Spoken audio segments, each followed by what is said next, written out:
하나님의 말씀은 신약성경 요한 1서 제3장 15절입니다.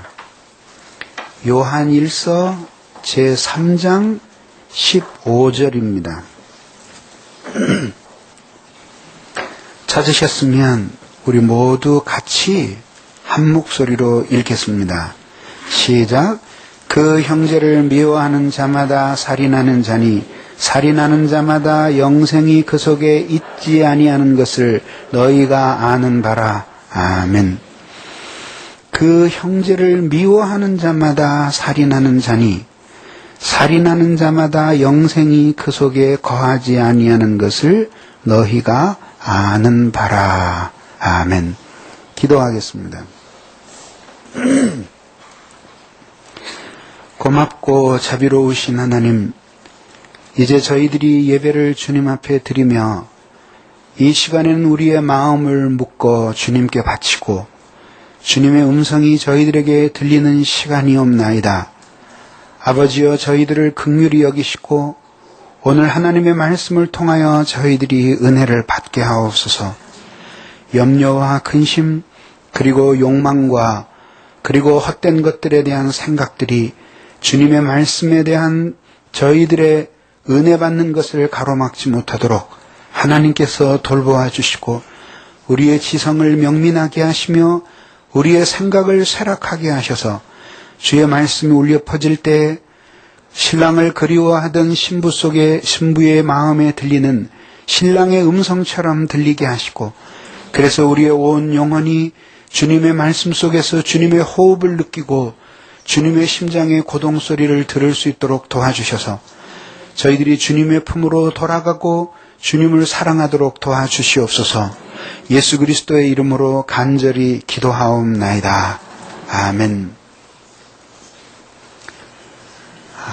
아마도 다음 1시간 정도 더 하면 성도의 공동생활을 마칠 것 같습니다. 오늘은 성도의 공동생활 중에서 특별히 공동생활과 화해의 문제를 다뤄보려고 합니다. 오늘 우리가 읽은 본문은 사도 요한의 편지인데 이 편지 속에서 요한은 우리가 쉽게 동의하기 어려운 말을 우리에게 하고 있습니다. 누구든지 형제를 미워하면 살인하는 자니 살인하는 자마다 영생이 거하지 않는 줄 너희도 아는 바라고 하는 극단적인 말씀입니다. 도대체 이것을 우리들이 문자 그대로 받아들일 수 있을까 생각해 봅니다. 우리가 비록 하나님의 자녀임에도 불구하고 사람들을 미워할 때가 많이 있기 때문이죠.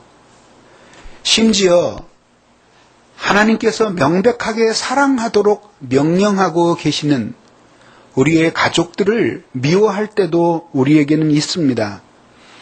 또 그리스도와 한 몸을 이루고 있는 교회의 지체들을 사랑하여야 함에도 미워하는 때가 종종 있고 그래서 우리들이 회개하고 있는 것이 현실인데 그렇게 미워하는 사람에게는 영생이 거하지 않는다고 한다면 그러면 우리는 구원의 문제에까지 이 미움의 문제를 확대하지 않을 수가 없게 되는 것이죠. 그러면 늘 쉽게 사람들을 미워하는 우리의 현실과 만약에 미워하면 그것은 살인한 것이고 살인하는 그 사람 속에는 영생이 있지 아니하는 것이다 라는 이 사도 요한의 진술을 교리적으로 어떻게 조화시킬지도 우리에게는 매우 난감한 문제가 아닐 수가 없습니다. 우선 우리들이 생각해 보아야 할 것은 여기서 사도가 이야기하는 미움이라는 것의 참된 의미가 무엇인가 하는 문제입니다.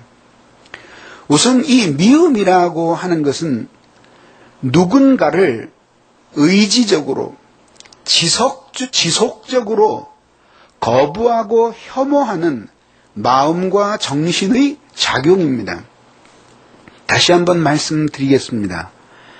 여기에서 말하는 이 미움이라고 하는 것은 누군가를 목표로 정하고 그를 끊임없이 싫어하고 혐오하고 거부하는 마음과 정신의 의지적인 작용이라고 하는 것입니다.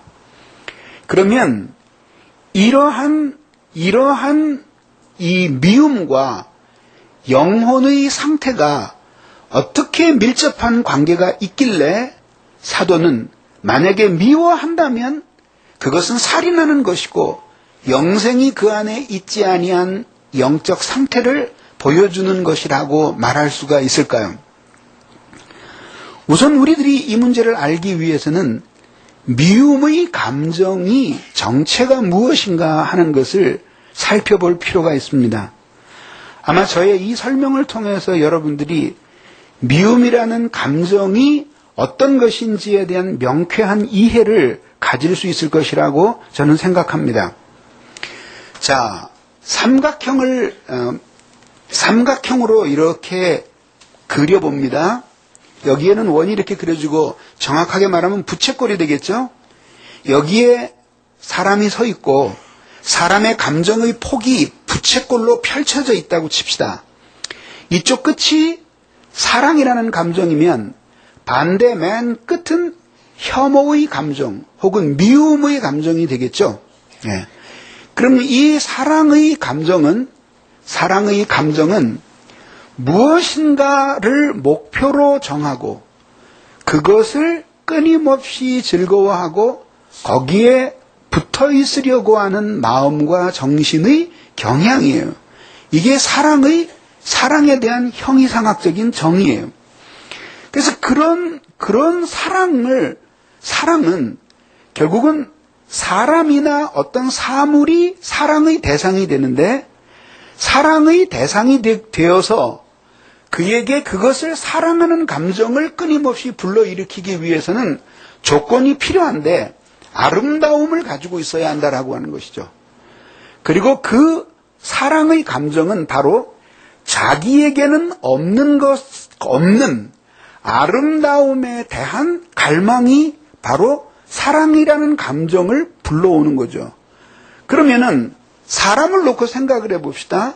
사람이 있는데 그 사람이 아름다움을 가지고 있어요.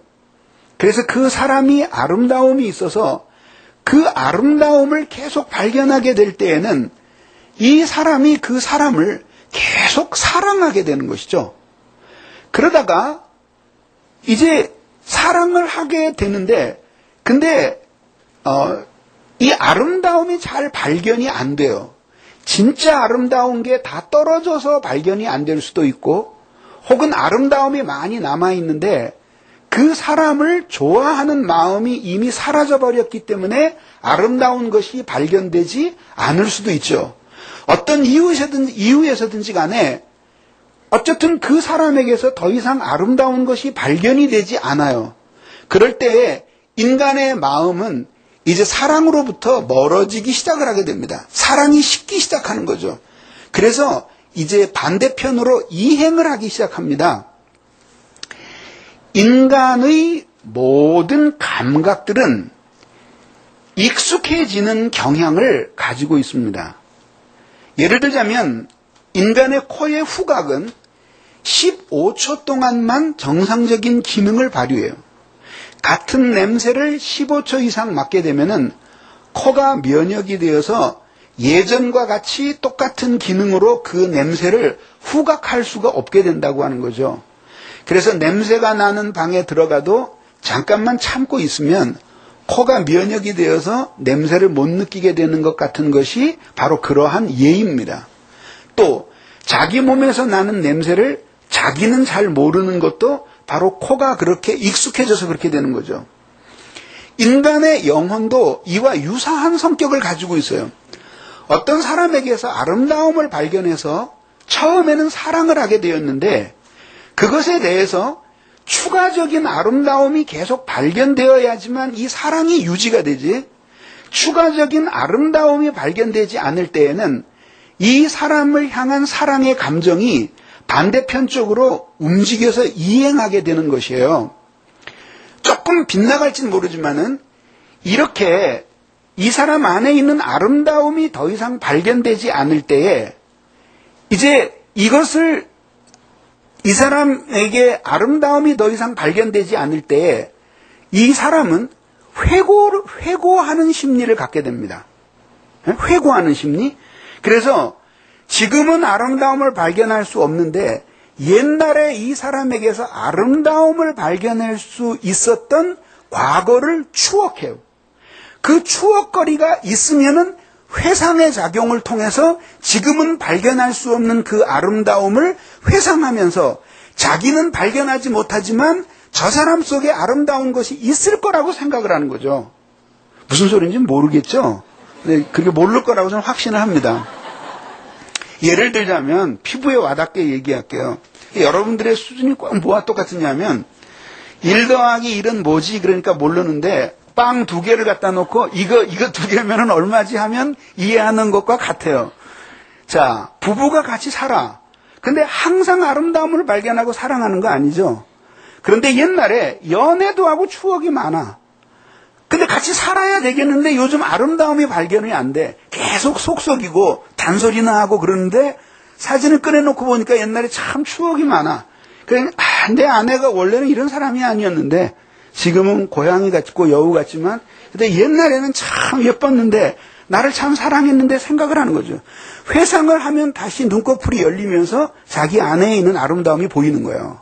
이게 바로 더 이상 사랑하는 것을 발견할 수 없을 때 일어나는 회고적 작용이야. 근데 그런 추억이 없어. 거의 없다 얘기요. 회상을 해보니까 옛날에도 맨날 쌈박질하고 코피 터지게 다툰 기억밖에 안 나. 그러면은 반대의 현상이 일어나게 되는 거죠. 반대의 현상이 일어나게 되는 거예요. 그래서 끊임없이 아름다움이 계속 발견되면 과거를 회고할 게 없어요. 여러분, 은혜 안에 충만하게 사는 사람들이 하나님과의 첫사랑 회고합니까? 회고할 게 뭐 있어? 요즘 사랑이 더 좋은데. 예? 그러니까 항상 첫사랑을 그리워하고 탄식하는 사람들은 요즘 침체에 빠져서 하나님의 사랑이 안 느껴지는 사람들이나 그걸 안다 얘기예요. 예? 근데 더 이상 어쨌든 아름다움을 발견하지 못할 때는 이 부채꼴에서 이쪽으로 이동을 하게 되는 거죠. 그래서 이게 시간이 많이 흘러서 이게 계속 이동을 해요. 그러니까 진력이 나면서 이제 이동을 하게 되는 거예요. 이동을 하게 되는데 이 끝에까지 와버리게 되면은 이거는 무슨 얘기가 되냐면은 사람에게서 그 잘못된 것을 계속 발견을 하게 되는 거죠. 그리고 그것을 집착하는 거예요. 그래서 어떤 대상을 목표로 정하고 끊임없이 그것을 싫어하고 거부하고 혐오하려는 의지의 선택이 이루어지는 거죠. 그게 바로 미움의 본질이에요. 그런데 이제 문제는 이 두 개의 극단이 아니라 중간 지대를 통과하게 되는 거예요. 감정이. 그래서 더 이상 아름다운 것도 발견할 수 없고 그렇다고 해서 혐오하는 감정이 생긴 것도 아닌 그런 이탈의 감정이 생겨나게 되는데 이 힘의 균형을 이룬 중간지대를 통과할 때의 그 마음의 작용이 권태 혹은 실증이에요. 그래서 부부 사이에 권태기가 오는 게 바로 이거예요. 이거라요. 그거 오는 거예요. 그 권태기를 지나고 부부가 서로를 혐오하게 되는 것처럼 똑같이 이거를 지나게 되는 거죠. 그러면 이것을 만약에 영적 침체라고 하는 문제와 관련지어서 하나님과의 관계에서 생각해 보면 하나님을 뜨겁게 사랑해. 그러다가 인간이 그 아름다움에 익숙해지니까 뒤로 물러가죠. 그런데 다시 하나님의 아름다움을 발견해. 그러면 다시 돌아와서 하나님을 사랑하게 되는 거죠. 이런 작용이 일평생 동안 계속 일어나야 되는 거죠. 뒤로 물러가지 않을 수는 없어. 근데 조금 물러갔다가 다시 돌아오고 하는 작용들이 계속 필요하다 이거죠. 그러면 이 하나님의 아름다움이라고 하는 것은 무엇을 통해서 발견되느냐 이거죠. 이 세상에는 하나님의 아름다움이 없는 곳이 없이 다 펼쳐져 있어요. 그래서 어거스틴이 뭐라고 노래했어요? 사랑의 하나님 귀하신 이름은 내 나이 비록 어려도 잘할 수 그래서 아름다운 산과 바다를 보고 들판을 보면서도 그것은 하나님의 아름다움이 느껴지는 거죠. 그런 정도의 하나님의 아름다움을 느끼기 위해서는 영혼이 하나님의 사랑으로 충만한 상태가 되어야 돼요. 이 세상에도 하나님의 아름다움이 묻어 있지만 그 아름다움이 덩어리가 되어서 묻혀져 있는 보고가 있어요. 그게 뭐냐면 진리예요. 그 진리의 온전한 덩어리가 성경이에요. 그래서 다른 것들을 통해서 하나님께 실증난 영혼들이 다시 하나님을 사랑하게 되는 것이 아니라 진리의 말씀을 들을 때 그 진리의 말씀 안에서 하나님의 아름다움을 발견하게 될 때 다시 하나님을 사랑하게 되는 거예요. 예전에 그렇게 미끄러져서 방탕하고 하나님을 미워하고 원망하던 인간인데도 그 성경의 진리를 통해서 하나님의 아름다움을 발견하게 되면 다시 그 하나님을 뜨겁게 사랑하게 되는 거예요. 영적인 침체라고 하는 것은 이것이 뒤로 물러가서 그래서 실증의 상태로 들어가게 됩니다. 이런 실증의 상태로 들어가게 되었을 때 그때 육체에는 하나님을 향한 게으름들이 가득하게 되는 겁니다.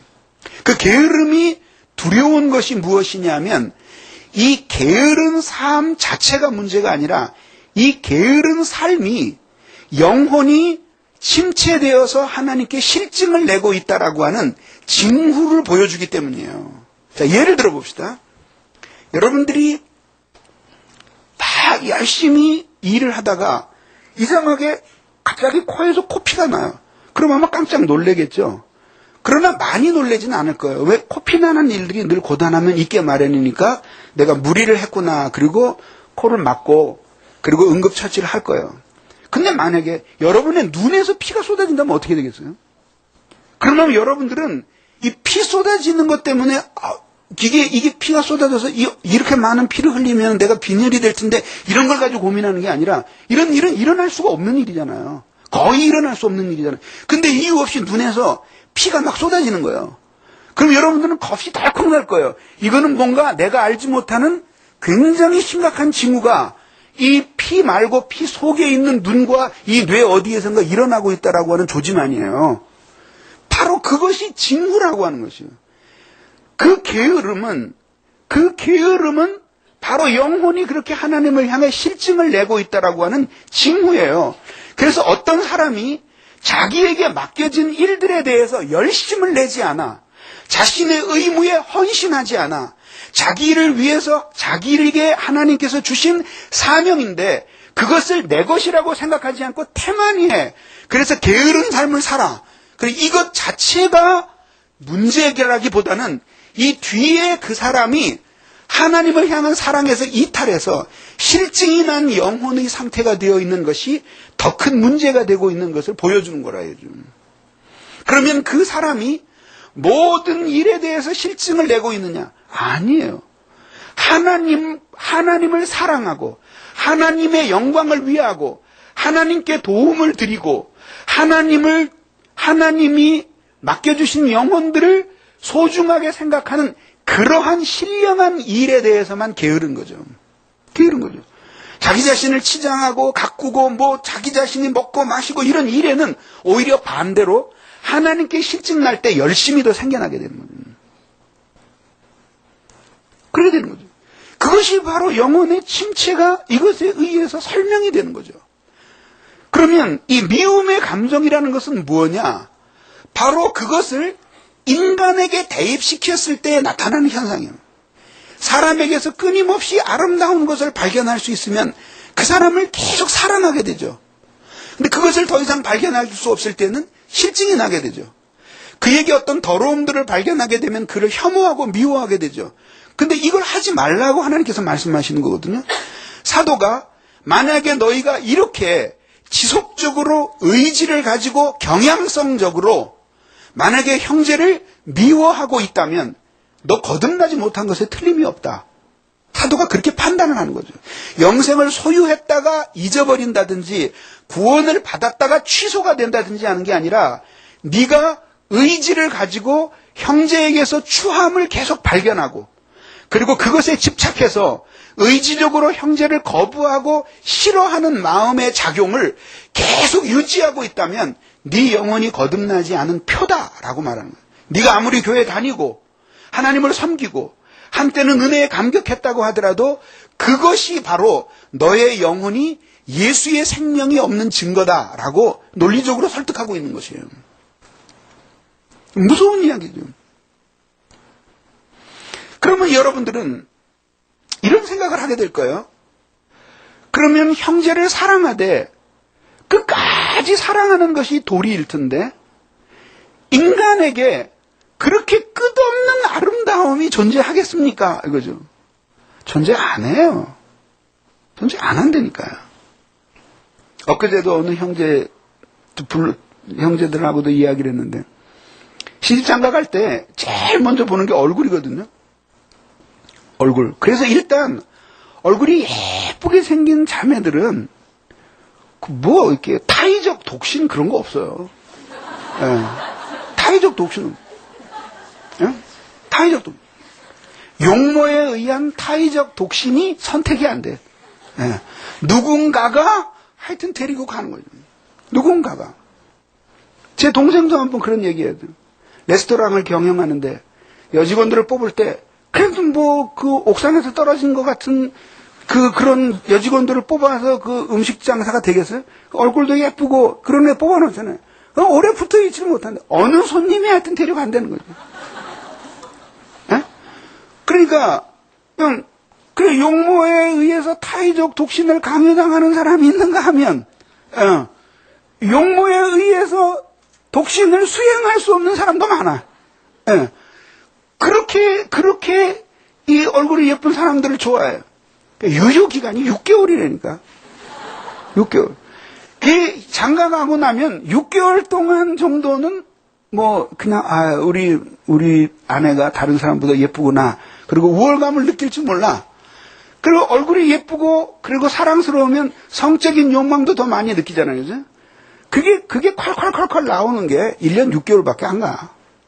그럼 그 다음에 뭐냐면 이제는 용모를 가지고는 내 아내를 사랑할 수 없고 성적인 욕망만을 가지고는 내 아내를 사랑할 수 없는 거예요. 그러면 그 사람에게서 계속 아름다운 것이 발견이 돼야 되는데 무궁무진하게 발견이 돼야 되거든. 그런 거 없어요. 그런 것이 만약에 우리에게 무궁무진하게 있다면 우리가 구원의 대상일 수가 있겠어요? 에? 한때에는 그렇게 사랑하던 사람들도 어느 순간에는 다시 못 볼 인간인 것처럼 돌아서고 한때는 그렇게 존경하던 사람도 쓰레기라고 침뱉고 돌아서는 게 인간의 마음이에요. 그러면은 도대체 어떻게 계속해서 아름다움을 발견합니까? 이제 이게 오늘 설교의 핵심이에요. 잘 들으세요. 그래서 우리가 사람에게서 발견하는 아름다움 가운데는 자연적인 아름다움이 있고 이 도덕적인 아름다움이 있어요. 이 도덕적인 아름다움을 가리켜서 우리들은 신령한 아름다움이라고 부르는 거예요. 자연적인 아름다움은 이런 거야. 얼굴이 예쁘다. 아니면은 또 한 걸음 더 나아가서 얼굴이 예쁘다. 또 한 걸음 더 나아가서 자연적인 죄송합니다. 제가 지금 필름이 끊겨서 그러는데 다시 하겠습니다. 인간의 아름다움에는 세 가지가 있어요. 그러니까 자연적인 아름다움과 도덕적인 아름다움과 신령한 아름다움이에요.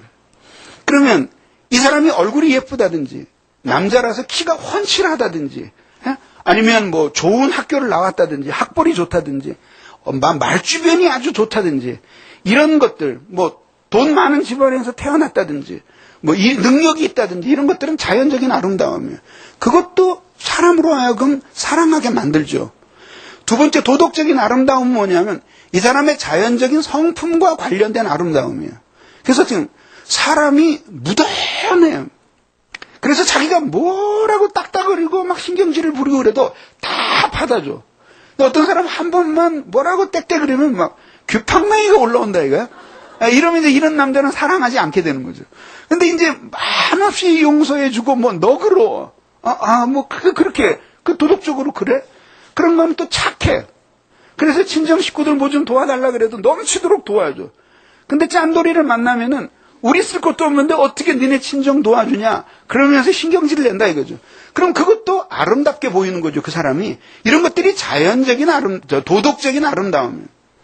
그런데 문제는 이 자연적인 아름다움이나 도덕적인 아름다움이나 이 모든 것들은 이 인간적인 이 원래의 자연적인 것에 기초하고 있는 거죠. 그래서 이런 것들은 항상 끝없는 것은 없어요. 끝이 없는 것은 없다고. 왜? 하나님 이외에는 무한이라고 하는 것이 없어요. 그러니까 그런 건 없는 거죠.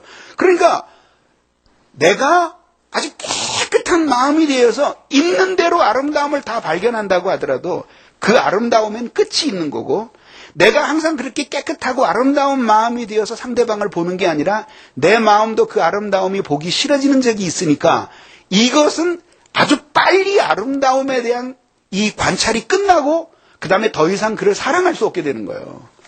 그래서 세 번째 나오는 것이 뭐냐면 신령한 아름다움이야. 이 신령한 아름다움은 하나님의 형상의 아름다움이에요. 이거는 한없이 있는 거예요. 그리고 인간 안에 하나님께서 무한하게, 인간 안에 있는 아름다움이 어떻게 무한할 수 있느냐? 그 인간 안에 계신 하나님 자신의 아름다움이기 때문에 무한한 거라요. 그래서 그것 때문에 하나님께서 인간을 이게 사랑하게 되시는 거죠. 그러면 여러분 중에 그래도 이성적인 분들은, 교리를 좀 공부한 분들은 이런 설교를 들으면서 모순을 직접 발견하게 될 거예요. 그러면 그런 아름다움이 인간 안에 영원히 있는 것이라면 왜 하나님을 믿지 않는 사람, 어떤 사람들을 하나님께서 영원히 심판하십니까? 라는 질문이 나올 수 있는 거죠. 그럼 그 아름다움이 사라져버린 겁니까? 그거 아니죠. 그런데 왜 하나님께서는 그 사람들을 심판하십니까? 라고 하는 거죠. 그것은 뭐냐면 인간 안에 더러운 것과 아름다운 것이 공존하는데 하나님께서 일정한 기간 동안 그들이 최후의 심판에 이르지 않는 동안은 그들에게 더러운 것과 그리고 아름다운 것이 있는데 하나님이 아름다운 것을 계속 주목하시면서 그들을 사랑하시고 사랑하심으로써 그들이 구원받을 수 있는 길을 열어주시는 거죠. 그러니까 죽은 후에 최후의 심판이 있을 때에는 하나님께서 사람을 공정하게 모두 보시면서 그 죄에 대해서 심판을 내리시는 거죠. 그러니까 하나님의 공의에 대해서 우리들은 시비할 수가 없는 것이죠. 그러니까 오늘이라고 일컫는 이 날에 우리는 모두 더럽게 타락한 존재가 되었지만 아직까지도 남아있는 이 하나님의 아름다움 때문에 하나님께 사랑을 받고 있고 그 사랑 안에서 회개할 기회를 제공받고 있다는 사실 때문에 우리들이 감격을 해야 된다 이 얘기죠. 그거예요. 그렇게 해서 답변이 되는 거예요. 그런데 이제 이 미움의 감정이라고 하는 것은 바로 그렇게 그런 아름다움, 그런 신령한 종류의 아름다움이 우리에게 있는데 이것은 불멸하도록 하나님께서 우리에게 주신 것이고 특히 성도에게 주신 이 성도 안에 있는 그 불멸의 아름다움은 그리스도 예수의 보혈로 씻겨진 아름다움이에요. 그러니까 불신자들 속에 있는 영혼의 아름다움과는 비교할 수 없을 정도로 아주 빛나는 아름다움이야. 불신자들 속에 있는 아름다움은 흙이 묻은 보석이라면 우리는 깨끗이 닦아서 생수로 씻어낸 그 아름다움이에요.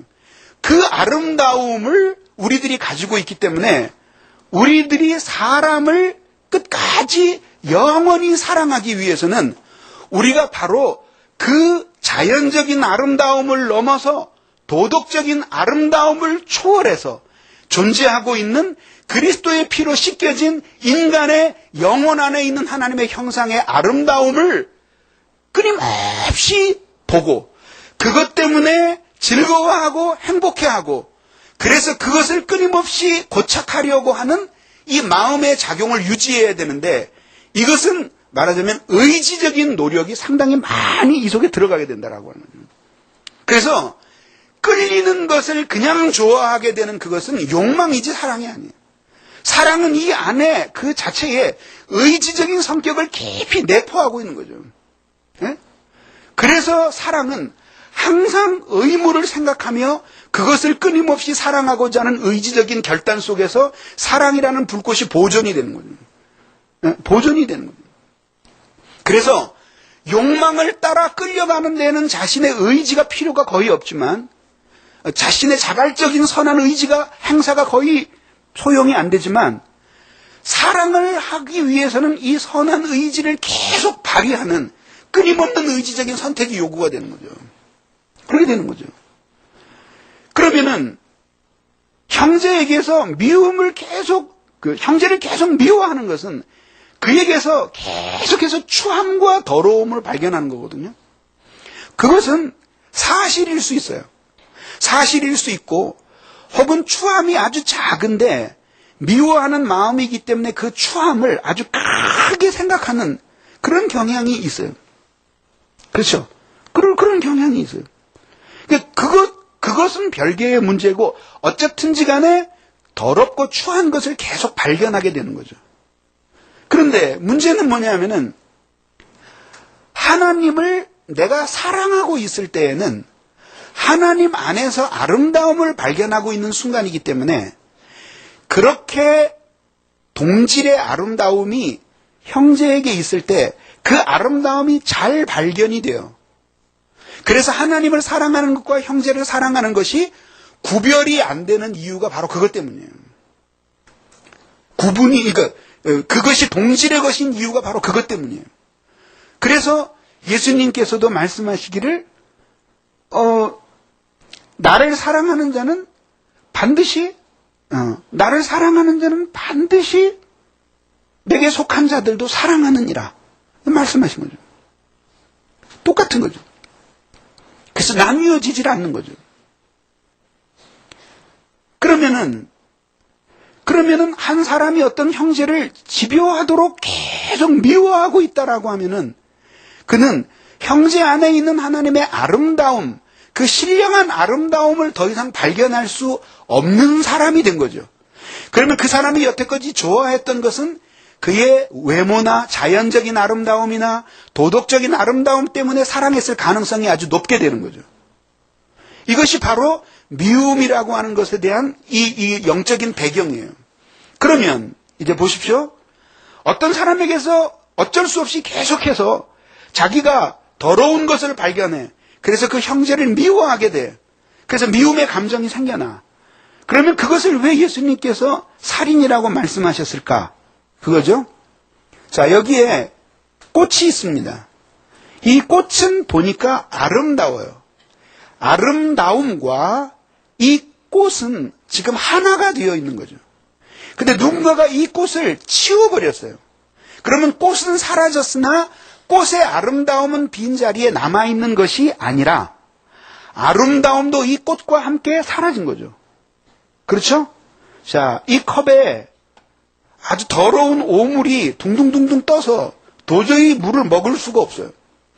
그때에 이 컵은 더러운 거죠. 더러움을 가지고 있는 거죠. 그러면 이 컵을 치워버리면 컵은 치워버리는데 더러운 건 여기 그대로 남아있느냐 하면 그것이 아니죠. 우리의 기억 속에 더러움에 대한 인상이 남아있을 수 있지만 그것은 기억일 뿐이고 실제의 더러운 컵이 치워지는 것과 함께 더러움도 사라지게 되는 거죠. 그러면 이제 이렇게 있는데 이 컵을 사랑하는 게 아니라 이 컵은 그냥 여기에 담겨 있는 물을 내 몸에 섭취하기 위한 수단일 뿐이에요. 그러니까 여기에 더러움이 묻어 있으면 더러움을 여기서 구별해내려고 하는 것이 아니라 이 존재 자체를 없애버림으로 더러움을 처분하려고 하는 거죠. 그런데 만약에 생각해 봅시다. 만약에 이 컵이 굉장히 비싼 돈을 주고 금으로 만든 컵인데 이게 내가 가지고 있는 재산 중에서 제일 큰 돈이에요. 그래서 이게 2,800만 원짜리 컵이야. 금컵이야. 근데 여기에 물이 담겼어요. 근데 이렇게 보니까 컵 밑에 오물이 묻어 있는 거예요. 물을 따라버려도 여전히 컵에 오물이 남아있어요. 더러움이 이 존재에 부착되어 있는 거죠. 그러면 이 컵을 폐기 처분해버리고 갖다 버리면 그러면 더러움도 함께 사라지잖아요. 근데 이 컵이 귀하다고 생각되면 그렇게 안 해. 어떻게 하든지 수세미를 가지고 그 더러운 걸 닦아내서 이 존재는 계속 유지하고 존재의 더러움만을 여기에서 빼내려고 하지 더러움 때문에 이 존재를 폐기하려고 하지 않는다 이거죠. 이런 이야기를 우리들이 일상 속에서 뭐라고 표현하냐면은 야 목욕물이 더럽다고 애까지 버리란 말이냐? 우리들이 그렇게 얘기하는 거죠. 애 녀석을 갖다 놓고 막 씻겼더니 얼마나 목욕을 안 했는지 어린애가 때가 막 둥둥 뜨는 거야. 더러워서 볼 수가 없어. 같이 갔다가 하수도에다 버리냐 이거죠. 예? 그 사랑하는 자식인데 그렇게 할 수 없잖아요. 똑같이 그렇게 되는 거죠. 그런데 그 형제에게서 계속 미움을 발견하게 되는데 사실은 신령한 눈을 가지고 보면 그 사람 안에 있는 아름다움이 더 본질적이고 영원한 거예요. 그러면 그것을 바라보면서 사랑하게 되면 이 존재를 치워버리고 싶은 게 아니라 이 존재와 붙어있는 나로 하여금 자꾸 더럽게 느껴지게 만드는 그것만을 떼어버릴 수 없을까라고 고민을 하게 만드는 거죠. 그게 바로 사랑 안에서 이루어지는 형제 교정의 동기가 되는 거죠. 형제 교정은 형제를 목쳐서 내보내는 것이 아니라 그대로 내버려 두고 고치는 거예요. 그래서 예수의 몸에는 손상이 없고 예수의 몸에 해가 되는 것들을 떼어내게 하는 것이 이게 형제 교정이라 이거죠. 그러면 미움이라는 감정은 뭐냐? 바로 형제에게 붙어있는 더러움. 그것은 착각일 수도 있고 진실일 수도 있고 그건 아무래도 상관이 없어요. 어쨌든 형제에게서 발견되는 더러움과 추함 때문에 이 존재 자체가 사라져줬으면 하고 하는 원하는 감정이 미움의 감정이에요. 그러니까 자기로 하여금 혐오하게 만드는 그 대상이 존재하지 않기를 바라는 감정이 미움의 감정이에요. 근데 여전히 존재해요. 사람이 여전히 존재해요. 사람이 존재하지 않는 방법은 죽는 방법밖에 없어요. 그러면 그 죽는 것이 다른 사람에 의해서 찾아오는 것이 아니라 나에 의해서 선택하는 감정이 살인의 감정이라 이거죠. 그래서 다른 사람이 존재하는 것이 싫을 때 나타나는 감정은 살인의 감정이고 내가 존재하고 있으나 그것이 싫기 때문에 비존재를 택하고자 하는 것이 자살의 감정이라 이거죠. 그래서 예수님께서 미움의 감정을 절대 과장이 없이 그 정체를 보여주는데 그것이 바로 살인의 감정이라고 예수님께서 말씀하신 이유가 바로 이 때문이에요. 그렇기 때문에 이렇게 사람을 미워하게 되면 미워하는 자의 영혼에 아주 즉각적인 파괴 현상들이 나타나기 시작하는 거예요. 그러면 어떻게 나타나게 되는지를 이제 말씀을 드리겠습니다. 우선 말이죠. 이 미워하는 자의 영혼, 이 미워하는 자의 영혼은 이제 어떻게 되냐면 첫째는 말이죠. 하나님의 의지를 거부하는 거예요. 이것은 무슨 의지냐면 존재하는 것에 대한 하나님의 의지를 거부하는 거예요. 제가 몇 가지 질문을 할 테니까 여러분들이 한번 대답을 해보시기 바랍니다. 예. 정답을 가르쳐 줄게요. 그럼 하나님이라고만 대답을 하면 돼요. 세상을 누가 창조하셨어요? 교회를 여기에 누가 세우셨죠? 예. 그러면 여러분 한 사람 한 사람을 창조하신 분은 누구예요? 여러분들을 예수 믿게 하신 분은 누구죠? 이 세상에 수많은 교회가 있는데 여기에 이렇게 모이게 하신 분은 누구예요?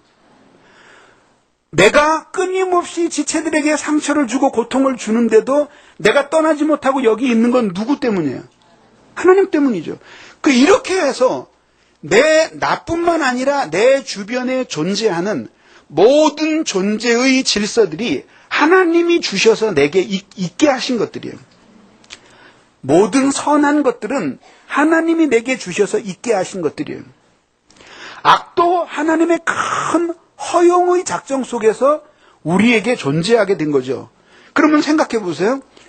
하나님이 주셔서 내게 있게 하셨어요. 가족도 마찬가지로 내가 왜 이 집안에 태어났을까? 그 100번 얘기해야 소용없어요. 그거는 실존 철학자들의 말처럼 자기의 의지와는 상관없이 하나님에 의해서 던져진 거예요. 그래서 그렇게 해서 존재하게 된 거죠. 그리고 가족들도 그렇게 해서 존재하게 된 거예요. 이거는 하나님께서 그것이 가장 좋다고 생각하셔서 우리를 거기에 던져두신 거예요. 거기에 두신 거예요. 그러면 교회는 더더욱 그렇죠. 한 사람 한 사람이 그냥 교회에 모인 게 아니라 하나님을 만나고 구원의 은혜를 경험하고 예수께 접붙여졌어요. 그래서 각자는 믿음이 있던 많던 적던 그것과는 상관없이 하나님의 뜻한 바가 계셔서 그 많은 교회 중에 여기에 나와 함께 그리스도의 몸에 접붙여져서 여기에 있는 거죠. 그러면 그런데 그 사람이 거기에 존재하는 것이 싫다라는 감정이 미움의 감정이에요. 그럼 어떡하죠? 그 사람이 존재하는 것이 싫으면 둘 중에 하나죠. 그 사람의 존재가 사라지든지 나의 존재가 사라지든지 둘 중에 하나고, 그런 극단적인 것을 택하는 것이 힘들 경우에는 어떡하죠? 서로 부딪히지 않는 길을 선택하게 되는 거죠. 그게 바로 이별이에요. 헤어지는 거죠. 회피하는 거죠. 그거예요. 그러면 결국은 내가 그리스도 예수 안에서 나와 함께 공동체 속에서 살아가도록, 그래서 함께 그리스도의 몸을 이루어 가도록 주신 그 형제가 밉다면, 그렇게 그 사람을 내 옆에 존재하게 하신 하나님 자신의 의지에 대한 거부라 얘기해요. 그러면 자, 이 거부는 의지적인 불순종이거든요. 그러면 하나님의 의지를 거부해요. 하나님의 의지를 거부하는 그 순간에 즉시 영혼은 더럽혀지기 시작하는 거죠. 증거를 대겠습니다. 베드로전서에서 베드로 사도가 이런 고백을 합니다. 너희가 진리를 순종함으로 너희의 영혼이 깨끗하게 되어 형제를 사랑하기에 이르렀으니 라고 말합니다.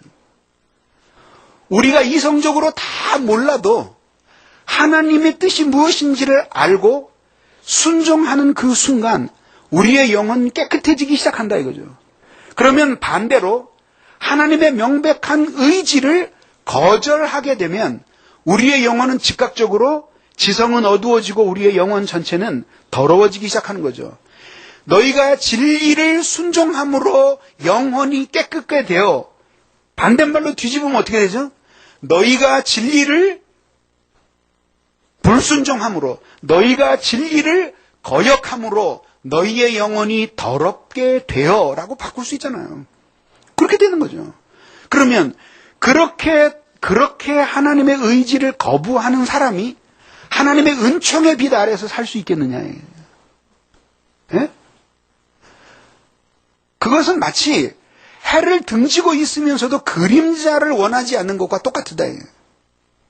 모든 하나님과의 화목, 그 은총의 빛 아래서 살아가는 자유의 삶은 하나님의 의지에 대한 복종에서 시작이 되는 거죠. 잘 몰라도 일단 복종하면 자유가 주어지게 되는 거예요. 두 번째는 뭐냐면 하나님의 아름다움을 거부하는 거죠. 왜냐하면 어떤 신자 속에도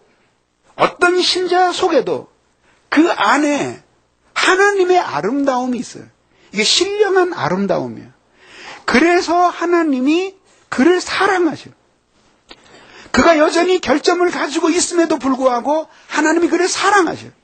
심지어는 깊은 침륜에 빠져서 타락을 했는데도 하나님이 그를 변함없이 사랑하셔요. 그런데 하나님보다 훨씬 부도덕하고 비교될 수 없이 더러운 죄인인 그 인간이 그 사람 안에 있는 아름다움을 거절하고 그의 추함을 붙들고 그를 비난하고 미워하고 그리고 그의 평판을 깎아내리고 비난하는 거죠. 그러면 그것은 즉각적으로 두 가지 문제를 내포하게 되는데, 우선 첫째는 자신의 판단과 하나님의 판단이 충돌을 하는 거죠.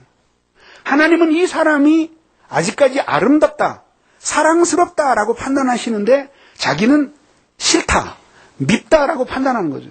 그러니까 형제를 미워하는 이 의지의 끊임없는 선택은 하나님께 대한 지속적인 반항 없이는 불가능한 거예요. 다시 말씀드릴게요. 하나님, 형제를 미워하는 것은 근본적으로 하나님의 판단과 충돌을 일으킨다 이거죠. 하나님은 나는 이 사람이 사랑스럽다라고 말씀하시는데 자기는 이 사람이 밉다라고 말하는 거죠. 그럼 하나님의 판단과 충돌을 일으키는 거죠. 그러면 한 사람이 어떤 사람을 지속적으로 계속 미워하기 위해서는 하나님의 그 판단을 지속적으로 거부해야 돼요. 그래서 하나님 보고 당신은 틀렸다고 계속 외쳐야지만 이 미워하는 것이 가능해진다. 그러면 그렇게 하나님을 향한 이 끊임없는 거절의 감정이 시간이 지나면서 이 사람 영혼 자신을 엄청나게 파괴하는 거죠. 또 하나의 문제는 뭐냐면은 하나님은 이 사람에게서 아름다움을 계속 발견하실 수 있는데 이 사람은 그 아름다움을 발견하지 못하는 데서 오는 모순이에요. 그럼 무슨 뜻이냐면 하나님은 계속해서 이 사람이 아름답다고 말씀하시는데 자신은 그 아름다움을 발견할 수가 없어요. 그러면 결국 어떻게 되냐면 어떤 존재하는 사물에 대해서 있다 없다를 판단할 때 하나님의 판단이 정확하겠는가? 사람의 판단이 정확하겠는가? 대답해 보세요. 그 하나님의 판단이 정확한 거죠. 그러면 무슨 일? 자신의 판단은 틀린 거야. 근데 오류가 있는 판단을 가지고 진실한 하나님의 판단을 끊임없이 꺾는 거예요. 그러니까 이것은 의지적인 지속적인 불순종이 없이는 누군가를 이렇게 집요하게 미워할 수가 없는 거예요. 미워할 수가 없는 거예요. 그렇게 돼서 결국은 어떤 일이 일어나게 되냐면은 세 번째로 영혼의 파괴 현상이 일어나게 되는 거예요. 그러면 영혼이 파괴된다는 게 뭡니까? 무슨 영혼이 폭탄입니까? 그게 아니라 잘 들어보세요. 이 파괴는 기능의 파괴를 의미하는 거예요. 기능의 파괴. 자, 예를 들을 테니까 여러분 잘 들어보세요. 어떤 예를 들으면 여러분들이 이해를 잘 할 수 있을까? 지금 제가 생각을 하는데. 자, 뭐 이런 예를 한번 들어보도록 하겠습니다. 자, 여기에 책이 있습니다. 이 책은 기능을 가지고 있죠. 그래서 수천 장의 종이로 되어 있고 이렇게 한 장씩 원하는 대로 손으로 넘기면 이렇게 넘겨져야 돼요. 이렇게 잘 넘겨질 때 이것이 책으로서의 기능을 잘 발휘하고 있는 거예요. 근데 오랫동안 덮어놓고 관리를 잘못했어요. 그랬더니 이번에 이게 습기가 스며들면서 곰팡이가 먹고 책이 막 달라붙어 버렸어요. 그래서 이제 이렇게 해서 한 장을 이렇게 넘기려고 그랬더니 아까처럼 이 밑에 장이 따라오는데 딱 달라붙은 거예요. 그래서 한 장씩 넘기려고 이걸 이렇게 했더니 주주죽 그리고 뜯어지는 거예요. 근데 모든 페이지가 그렇게 돼버린 거죠. 그럼 뭐냐면 책으로서의 기능이 파괴되었다라고 이야기하는 거죠. 그러면 영혼이 파괴된다라고 하는 것은 무슨 뜻이냐면 영혼은 영혼 나름대로의 기능을 가지고 있는 거죠.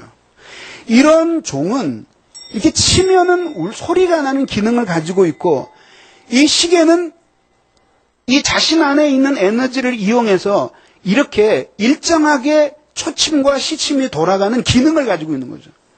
전기는 동력을 공급하면 이렇게 빛을 비추는 기능을 가지고 있는 거죠. 이런 모든 기능을 가지고 있는데 이 기능들을 잃어버리는 것을 가리켜서 기능이 파괴된다라고 이야기하는 거죠. 이 기능은 경향성적인 기능이에요. 경향성적인 기능이라고 하는 것은 그 자체 안에 어떻게 작동하려고 하는 일관된 성질을 유지하고 있는 것이 기능성, 경향성이에요. 이런 것들이 파괴가 되는 거죠. 파괴가 되면은 이거는 종이인데 울릴 수가 없고 전구는 켜져 있지만은 빛이 비치지를 않는 거죠. 그래서 안경은 있지만은 기능이 파괴되고 나면 그 돋보기는 구시나 혹은 졸보기의 구시를 제대로 못하게 되는 거죠. 그럼 영혼의 기능이 파괴되면 가장 심각한 현상은 뭐냐면 영혼으로서의 기능을 제대로 못하게 되는 거죠. 영혼의 기능은 무엇입니까? 영혼의 기능은 육체의 사령탑이 되어서 이 육체를 어떻게 사용해서 창조의 목적에 합당하게끔 이 육체를 살아가게 할까? 아래로는 그것이 영혼의 역할이고 또 한편으로는 위에 계신 하나님을 우리의 육체로는 하나님을 감각할 수 없잖아요. 눈으로 하나님을 볼 수 없잖아요. 이게 눈으로. 그러면 눈 먼 사람들은 하나님의 아름다움을 볼 수가 없게요. 그러니까 눈으로 신령한 것을 보는 것이 아니고 영혼으로 하나님의 아름다움을 보아서 하나님을 사랑하고 영혼의 눈으로 죄의 추함을 봐서 죄를 미워하고 그래서 영혼 그 자체가 위로는 하나님을 섬기고 아래로는 우리의 육신을 이끌고 예수께서 사셨던 삶을 살아가게 하는 등불과 사령탑의 역할을 하는 것이 영혼의 기능이에요. 근데 이 영혼의 기능이 파괴된다 얘기예요. 파괴되면 이 일들을 제대로 못하게 되는 거라 이거죠. 그래서 육신은 그대로 살아있고 침체에 빠져서 더 많이 먹고 살이 쪄서 육신은 더 튼튼해지고 헬스클럽 열심히 달려서 날씬이는 됐는데 이 육체를 가지고 하나님을 섬기질 못하는 거야. 그리고 이 육체를 어떻게 통제하고 조절해서 창조의 목적대로 살아가서 내 인생을 행복하게 할 수 있을지에 대한 통제할 수 있는 이 기능을 이 영혼 자체가 상실해버리는 게 그게 영혼의 파괴라 이거죠. 영혼이 침체 속에 들어갔을 때 그런 일들이 일어나는 거죠. 그 길로 가면 안 되는데 계속 그 길로 가는 거죠. 그 파멸이 기다리고 있는데도 죽어라 하고 그 길로 가는 거야. 그래서 죽음의 방불한 고통을 경험할 때까지 바보같이 그 어리석은 길로 계속해서 걸어가는 거예요. 그래서 인생에 있어서 최고의 행복이 지혜라고 하는 것을 말씀드린 이유가 바로 그것 때문이고 기독교라고 하는 것은 바로 그런 지혜를 찾아가는 것, 그 지혜로 우리를 인도해 주는 것이 기독교 신앙이라. 그럼 파괴 현상들이 나타나게 되는 거예요. 그런데 이제 문제는 뭐냐면은 이미 미움이 자신 속에 이렇게 들어와서 이렇게 영혼 자체를 파괴해서 그래서 비참하게 만들거든요. 인간의 아름다움이라는 것이 무슨 아름다움이라고 여러분들에게 정의를 했습니까? 인간 존재의 아름다움이라는 게 무슨 아름다움이었어요? 영혼의 아름다움이야.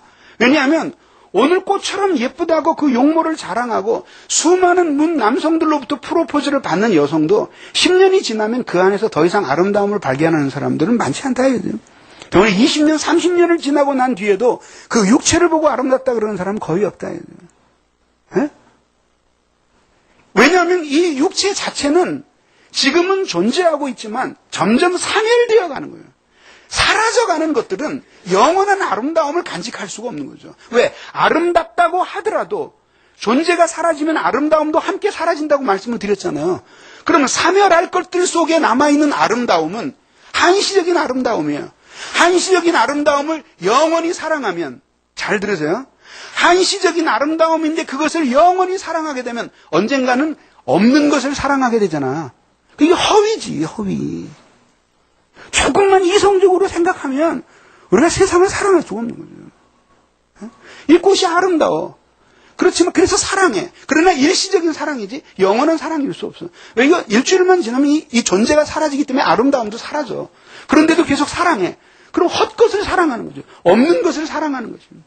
이게 악이에요. 그러니까 우리가 자기를 사랑하는 것이 허무한 이유가 바로 그거거든요. 내가 나를 사랑해. 근데 나라는 존재도 시간 속에서 주어지고 공간 속에서 주어지고 시간 속에서 사라지는 존재야. 그래서 점점 사멸하는 거예요. 소멸되어 가고 있는 거예요. 저를 보세요. 39에 교회 개척했을 때에는 그래도 팽팽한 젊은이였어요. 근데 죽음의 그 기운이 점점 나 자신을 삼키고 있잖아요. 월요일날 새벽기도 안 나오는 목회자는 나 인간이라고 생각도 안 했어요. 못 나오잖아요. 나올 수는 있는데 화요일, 수요일이 방해를 받아요. 그래서 슬퍼요. 수시로 죽음의 그림자가 스며들어오는 것을 발견하게 돼요. 그렇게 공간 속에서 주어졌지만 시간 속에서 나라는 존재가 사멸되어져. 근데 나를 사랑해. 그럼 뭐냐면 나에게서 아름다움을 발견한다고 할지라도, 그것이 사실이라고 할지라도 그것은 사라져가는 아름다움이에요. 그 사실일 리가 없죠. 유격적인 아름다움이죠. 사라져가. 그 결국은 어떤 일이 일어나냐면 자기를 사랑하게 되면 마지막에 자기에게 배신을 당하는. 난 사랑했는데 나 자신이 공간 속에서 주어져서 시간 속에서 사멸하는 거예요. 공간은 우리에게 사랑할 대상을 제시해 주지만 시간은 우리에게서 그것을 앗아가. 그리고는 모든 것이 사라지고 마지막에는 아무것도 없는 비존재로 돌아가는 거죠. 그런데 영원한 사랑, 영원히 그걸 사랑해. 영원히 있는 것처럼 사랑해. 그게 허위죠. 거짓이 되는 거죠. 그게 바로 하나님이 우리 보고 너 자신을 사랑하라고 말씀하지 않은 이유가 바로 그것 때문이에요. 오직 하나님과 그리고 이웃 안에 있는 하나님의 형상을 사랑하는 거예요. 그게 사랑이에요. 그런데 그렇게 인간 존재의 아름다움이라는 것은 결국은 영혼의 아름다움이거든요. 그 영혼의 아름다움이 인간 존재의 아름다움이에요. 그러니까 이 사도 바울도 얘기했죠. 겉사람은 날마다 후패하나 날로 후패하나 속사람은 날로 새롭도다. 그래서 그게 인간 존재의 아름다움이라 이거죠. 그러면 다른 사람들은 내가 이렇게 육신적으로 늙어가서 나를 후지게 보고 아주 평가절하하고 나를 아주 우습게 여긴다는 그 인간이 지금 그 진짜 아름다움을 못 보기 때문에 그렇게 행동하니까 오히려 내가 불쌍한 게 아니라 그렇게 거짓된 표상에 속으면서 살아가고 있는 비참한 그 인간이 너무나 불쌍한 거예요. 이게 바로 영적인 사랑이에요. 그리고 긍휼히 여기는 거죠. 그래서 그런데 인간 존재의 아름다움이 이 영혼의 아름다움이에요. 이 아름다운 영혼 안에서 인간의 지성이 아름답고 인간의 총명이 빛나서 아름답고 인간이 의지적으로는 선한 의지를 유지하고 있기 때문에 하나님 앞에 복종하는 아주 아름다운 존재가 되는 거죠. 그런 영혼으로 위로는 하나님을 섬기고 아래로는 자기 자신의 육체를 억어해서 그리고 수평적으로는 이 세상을 섬기면서 살아가는 것이 인간의 행복이에요. 이게 인간의 도리예요. 이 일을 위해서 우리들이 그렇게 집요하게 성경을 공부하고 자기 깨어짐의 삶을 사는 거야. 그런데 그런 위로, 수평으로, 아래로 이 모든 것의 중심부에 있는 게 뭐예요? 우리의 영혼이에요. 근데 이 영혼이 침체에 들고 형제를 미워함으로 다 파괴가 되고 있는 거예요. 그런데 멍청이 같은 인간들이 누구 때문에 미워하게 되었는데 그걸 따지는 거예요. 그걸 따지는 거야. 그걸 따져서 뭐 하겠어요? 지금 자신의 영혼은 다 파괴됐는데. 그래가지고 그냥 피가 터지게 싸우면서 결국은 법정까지 가. 그래서 결국은 누가 옳다는 것이 판명이 됐어요. 누가 이긴 거예요?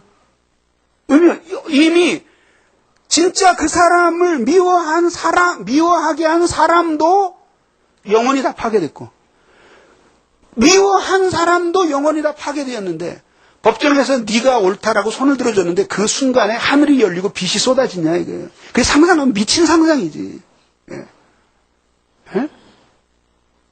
그래서 사도 바울이 세상 법정으로 들고 나가는 사람들에 대해서 뭐라고 얘기했어요? 차라리 불의를 당하는 것이 낫지 않겠느냐.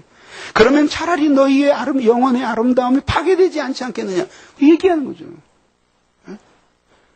그러니까 미워하는 사람들이 대부분 자기가 피해자인 것처럼 둔갑이 되어서, 그래서 그 형제의 무엇 때문에 내가 미워할 수밖에 없게 됐는데 그 자기를 그렇게 만들었다고 그 형제를 집요하게 미워하는 거예요. 근데 기억하세요.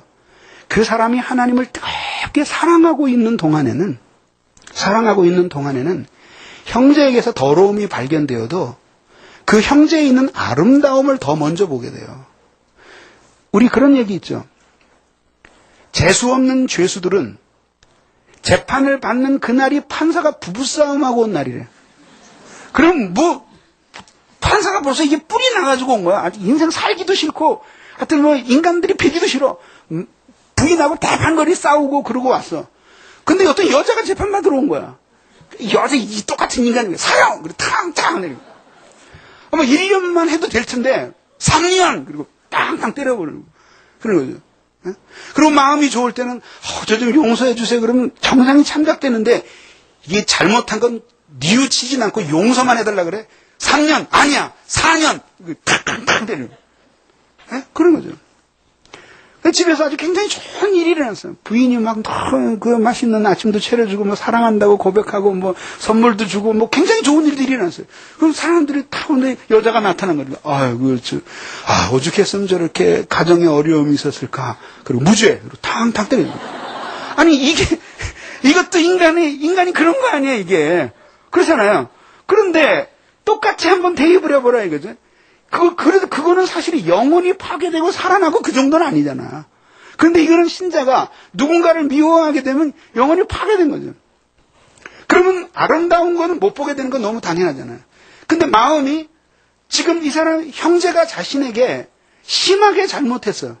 그래서 자기의 추함을 보였어. 그래서 내가 미워할 수밖에 없는 원인을 제공했다고 하더라도 내가 하나님을 정말 사랑하고 그렇게 해서 하나님의 아름다움을 발견하면서 끊임없이 하나님을 사랑해. 그래서 형제가 자기를 모욕하거나 비난을 해도 그의 결점도 보이지만 그 아름다운 점이 더 많이 보이는 거예요. 왜? 그게 하나님이기 때문에. 그래서 사랑을 하게 되는 거죠. 그러니까 그게 더러운 것은 참 싫은데 형제는 너무 소중하니까 어떡하든지 닦아서 쓰고 싶어 하는 거죠. 그러니까 미워하게 안 되는 거죠. 그게 바로 카리타스의 사랑 안에 있는 죄의 객관화 현상이에요. 그렇게 해서 사랑하게 되는 거죠. 사랑하게 되는 거죠. 그렇게 되는 거죠.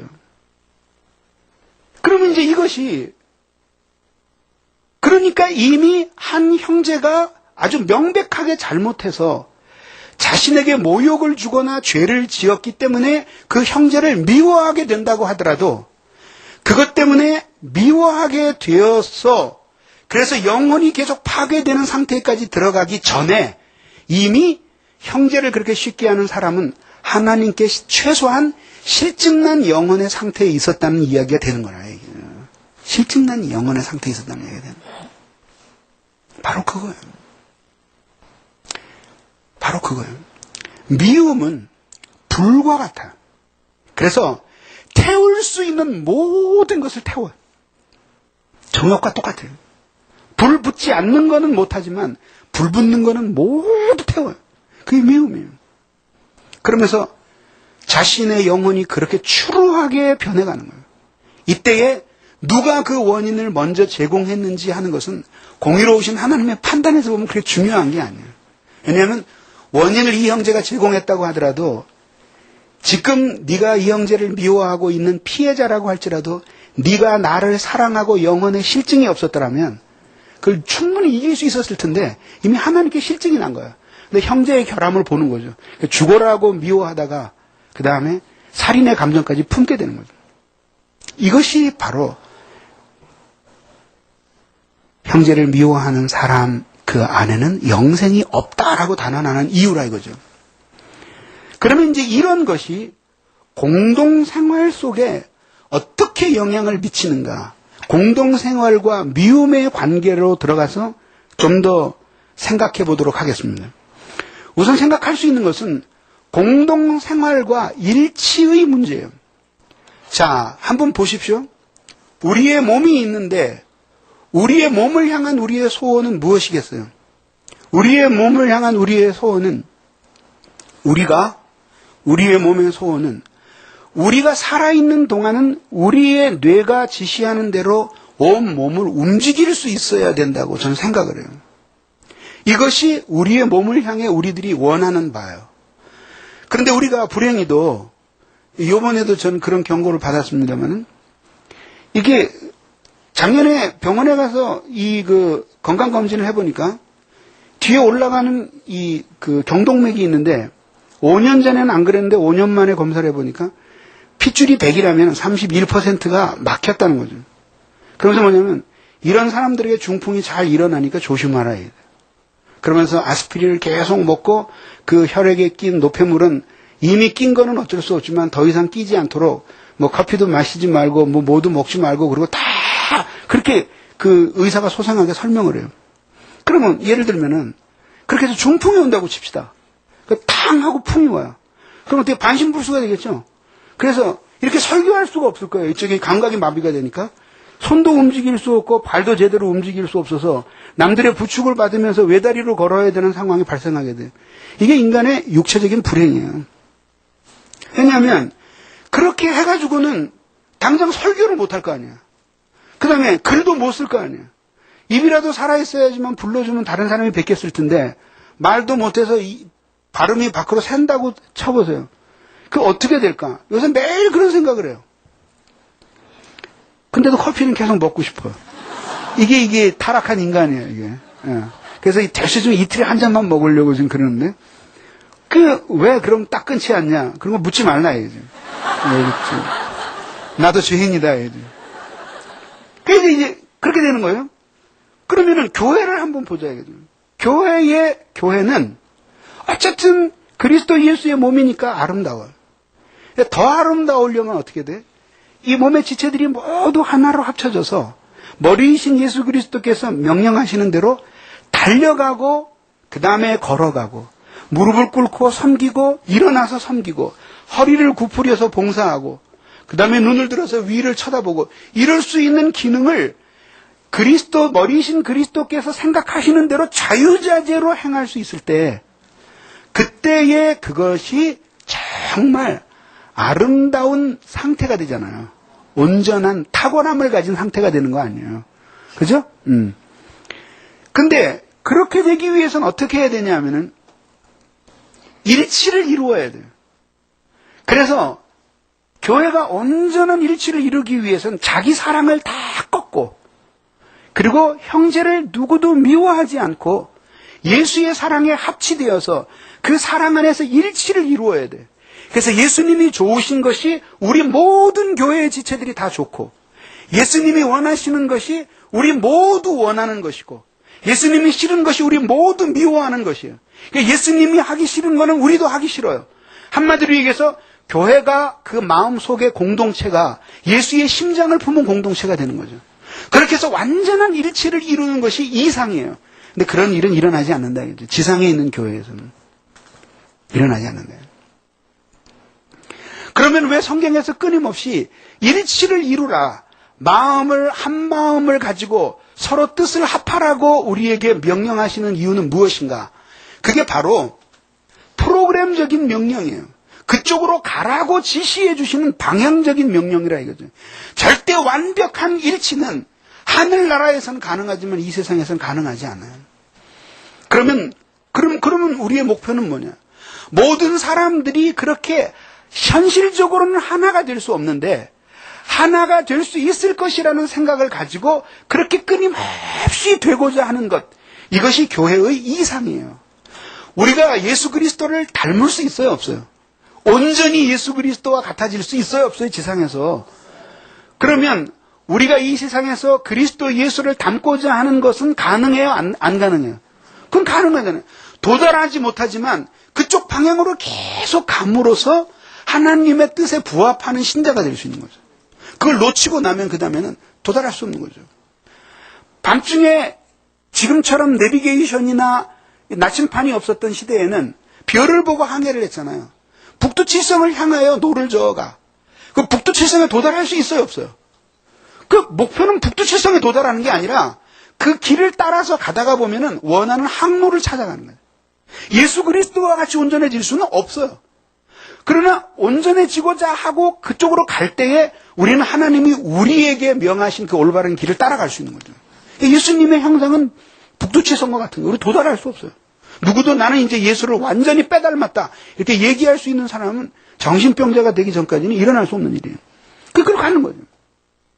바로 그거예요. 그러면 어떻게 생각해야 되냐? 이게 교회는, 이 세상은 한 사람이 각자 자기 사랑의 깃발을 하나씩 세우는 거예요. 그리고 힘을 모아서 주위에 있는 사람을 그냥 복종시키고 굴복시켜서 돈이나 권력을 가지고 내 사랑의 질서 안에 들어와라. 내가 좋아하는 거는 너도 좋아하는 것처럼 섬기고 내가 싫어하는 건 너도 미워해야 된다고 강요를 하는 거예요. 그러니까 안 하면은 이제 끊어내는 거예요. 권력을 가지고 보복을 하거나 심지어는 생명을 빼앗거나 이런 식으로 하는 거죠. 그런데 교회에도 우리는 부패성을 가지고 있기 때문에 다 자기 깃발을 세우려고 해. 근데 회심한 사람들이야. 그래서 이 깃발을 다 꺾고 십자가의 깃발 아래 모였던 사람들이에요. 그래서 회개해서 예수의 사랑으로 통합됐어. 그런데 문제는 뭐냐면 모든 사람이 그렇게 하나님을 현재적으로 사랑하고 있는 것이 아니라 다른 사람들은 지금 울며 회개하면서 자기 사랑의 깃발을 꺾고 예수의 십자가를 향해 올라가고 있는데 어떤 인간들은 침체에 빠져서 내려오는 거예요. 깃발 들고. 그리고 다시 꼽으러 가는 거예요. 그거를 꼽았기 때문에 살았기 때문에 만신창이가 되어서 피투성이가 되어서 눈물을 흘리며 회개하고 돌아오는 형제들을 보면서도 그게 눈에 안 들어와. 그리고 예수께 붙어있는 것이 싫어서 그래서 자기 깃발을 다시 들고 자기 깃발을 꽂으러 다시 내려가는 거예요. 그것이 바로 회개하고 돌아왔던 그 자리로 다시 돌아가는 거죠. 교회에는 이런 인간들이 언제나 있게 마련이에요. 그래서 이런 인간들도 버리지 말고 사랑해야 되는 것이 교회라. 사랑해야 되는 것이 교회라. 하나님이 우리를 사랑하시되 성령 충만할 때만 사랑하시는 것이 아니라 침체에 빠졌을 때, 심지어는 하나님께 죄를 지을 때조차도 하나님이 우리를 사랑하시는 그 사랑을 교회는 똑같은 사랑을 가지고 계신 분이 예수님이시니까 그 예수님의 마음을 최대한 구현하는 교회가 이게 아름다운 교회예요. 그래서 교회의 아름다움은 의인의 숫자에 비례하는 것이 아니에요. 교회의 아름다움은 얼마나 그 예수의 마음을 지체들이 같이 품고 살아가는 거예요. 그런 교회이면 많은 인간들이 깃발을 버리고 자기 깃발 꼽기 위해서 내려오고 있어도 그 교회는 아름다운 교회예요. 왜? 더 많은 사람들이 돌아가고 있기 때문이죠. 그래서 목회의 축복이라고 하는 것, 교회 생활의 복이라고 하는 것은 무엇이냐면 교회에 나와서 가난한 사람들이 돈도 많이 벌고 좋은 데 취직하고 이쁜 형제자매 만나서 시집장가 가서 애를 대여섯씩 낳는 것도 복이지만, 그러나 더 본질적인 축복은 뭐냐면은 교회에서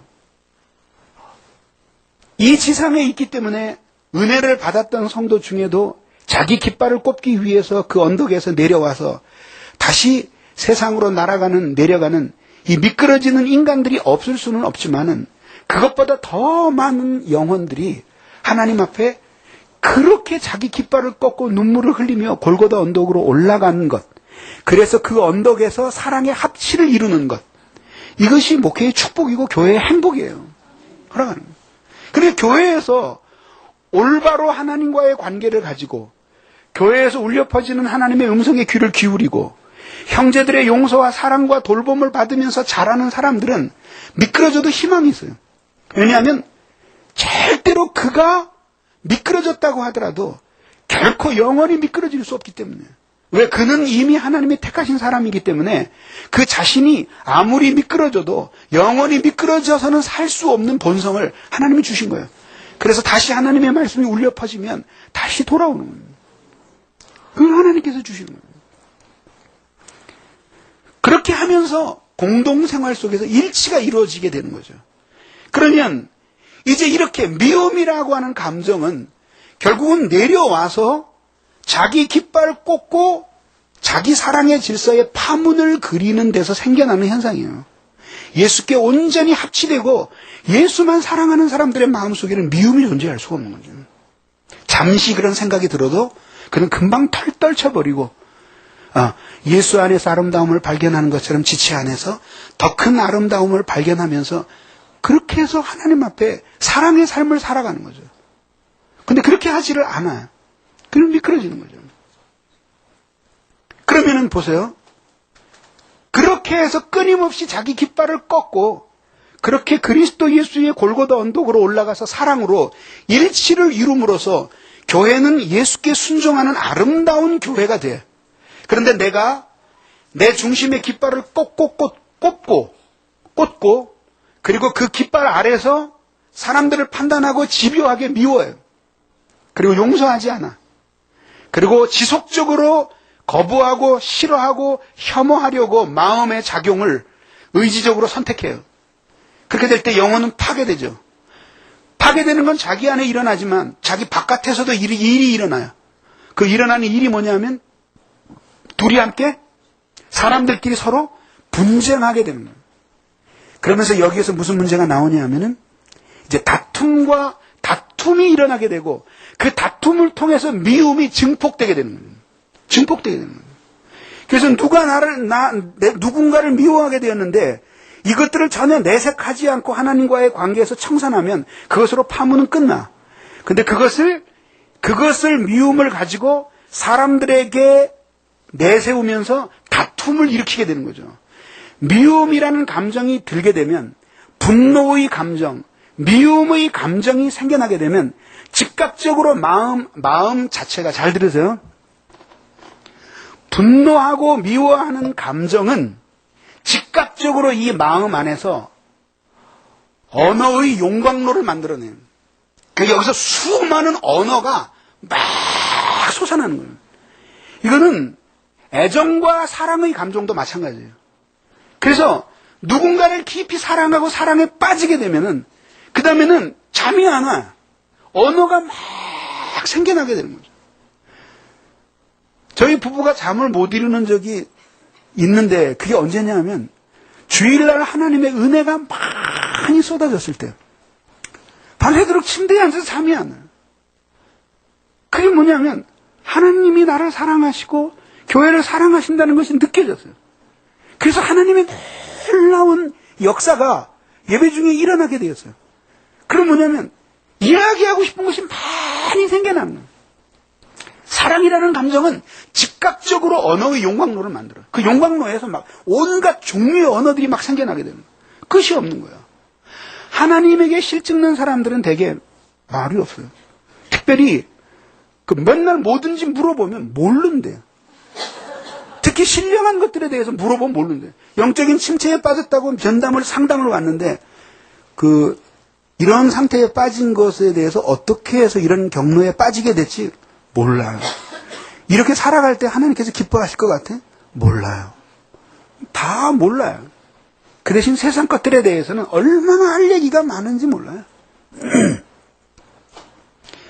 그러니까 누군가를 미워하는 마음이 생기거나 분노가 생길 때 이 속에서 극단적인 언어들이 막 쏟아져 나오는 거예요. 잘 들으세요. 이 언어들이 막 쏟아져 나오는.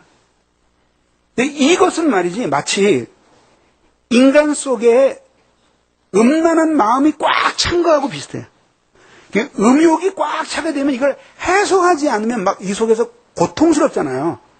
이것보다도 더 고통스러운 거예요. 언어가 찰 때 이것을 쏟아내지 않으면. 그래서 이거를 막 너무나 억누르면 어떤 일이 되지? 정신병으로도까지 발전을 하고 막 이런 일들이 일어나게 되잖아요. 억압이 온다 이거죠. 근데 이것들이 막 쏟아져 나오는 거예요. 그러니까 어떻게 되죠? 미워하는 감정을 가지고 있으면 반드시 다툼이 일어나게 되는데 그 다툼의 시작은 어디에서부터 시작되냐면 여기서부터 시작이 되는 거예요. 말에서부터. 말을 막 쏟아내는 거예요. 근데 신기한 게 사랑의 말을 계속 쏟아내면 사랑이라는 감정이 계속 없었었는데도 계속해서 생겨나요. 그런데 미워하는 말을 쏟아내게 되면 새로운 미움의 감정들이 꼬리를 물고 생성이 돼요. 그래서 의지로 계속해서 미워해야 되겠다라고 하는 결단들이 생겨나게 되는 거죠. 그렇게 생겨나게 되는 거예요.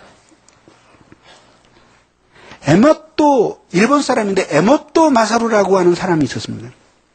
이 사람이 물은 알고 있다라는 책을 썼어요. 제가 그 책을 읽었는데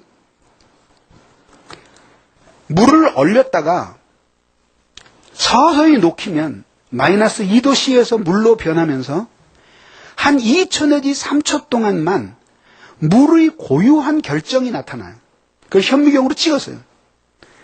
그런데 재밌는 게 물컵을 수십 개를 만들어 놓고 사랑해, 평화, 이뻐, 난 네가 참 좋아, 너를 사랑하고 싶어, 내 곁에 있어줘 이런 말을 붙이고 이쪽에는 죽어버려, 못나니, 난 네가 싫어, 꺼져버려, 나쁜 놈 이런 식으로 욕을 쏘는 거죠. 그리고 이걸 딱 얼렸어요. 동시에 얼리고 그 다음에 높여서 현미경으로 동시에 관찰을 하는 거예요. 신기한 게 결정이 틀리게 나오는 거예요. 근데 이쪽 그룹과 이쪽 그룹이 다 틀린데 근데 통일성을 가진 상태에서 틀리는 거예요. 그러니까 이쪽 그룹은 육각형의 상태를 대체적으로 유지하면서 조금씩 틀려요. 근데 이쪽은 파상형이야. 이렇게 길게 찢어진 찢어진 이게 긴 칼 같은 그런 모습으로 막 날카롭게 변하는 거죠. 그래서 여기가 꽃잎과 같은 모양이라면 이쪽은 얼음 막 분질러 트린 거 있죠. 그런 모양으로 변하는 거예요. 인간의 몸이 대부분이 물로 이루어져 있는 거 기억하시죠? 그러니까 무슨 얘기냐면 미워하는 감정은 제일 먼저 이 사람을 망가뜨리는 거예요. 영혼을 망가뜨릴 뿐만 아니라 미워하는 감정을 계속 품으니까 그 사람 자신이 물병이 되어서 거기에 아주 험한 말을 써붙인 거나 똑같은 효과를 낸다는 거예요. 그래서 항상 보면은 스트레스 많이 받은 사람들이 암에 걸리잖아요. 그게 물과 연관이 되는 거라고. 그게. 근데 그런 일이 생겨나는 거죠. 근데 그것을 가만히 담아두지 못하고 입으로 언어로 발설을 하는 거죠. 그 언어는 철학자들의 공통된 관점이 이 언어는 영적이라는 거죠, 이게. 그냥 단순한 말이 아니라 언어는 영적인 거예요. 그래서 이 언어가 확 쏟아져 나올 때 이거는 이 자체가 영혼의 영적 작용이야. 그러니까 그것이 그 사람에게 확 가는 거예요. 그래서 그 사람의 그 영혼을 파괴할 뿐만 아니라 육체까지 막 파괴하게 되는 거죠. 사람으로 그걸 이기면 되는데 이러면서 이제 미움이 증폭되는 거죠. 그런데 문제는 뭐냐면 자기가 다른 사람들로부터 받은 상처는 굉장히 심각하고 그 다음에 그 상처 때문에 자기가 짓게 되는 죄와 영혼의 파괴, 그걸 통해서 그 다음에 다툼과 그 다음에 더러운 말들이 쏟아져 나와서 공동체에 입히는 이 손해와 영적인 파괴에 대해서는 진지하게 생각을 안 해요. 그러니까 영적으로 어둠에 빠지게 되면 인간이 그렇게 자기 중심에 흐르게 되는 거죠. 그래서 어떤 일이 일어나게 되는지 압니까? 그래서 이 속에서 쏟아져 나오는 수많은 언어들이 막 쏟아져 나와요. 그때 그것을 이게 지각이 있으면 막 쏟아져 나올 때 딱 닫고 그리고 하나님 앞에 나아가서 이 쏟아져 나오는 언어가 아니라 이런 살인적인 언어들을 토해내는 용광로에 주목을 하게 되는 거예요. 내 안에 이런 것이 있습니다. 이 원천을 주목하게 되는 거예요. 그리고 하나님 앞에 용서를 빌게 되는 거죠.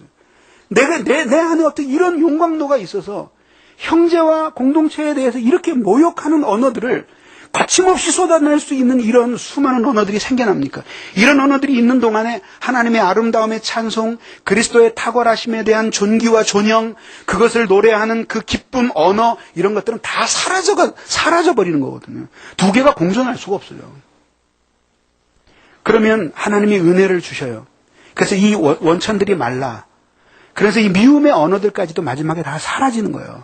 근데 그렇게 안 하고 이걸 입을 열고 토해놓기 시작을 하는 거예요.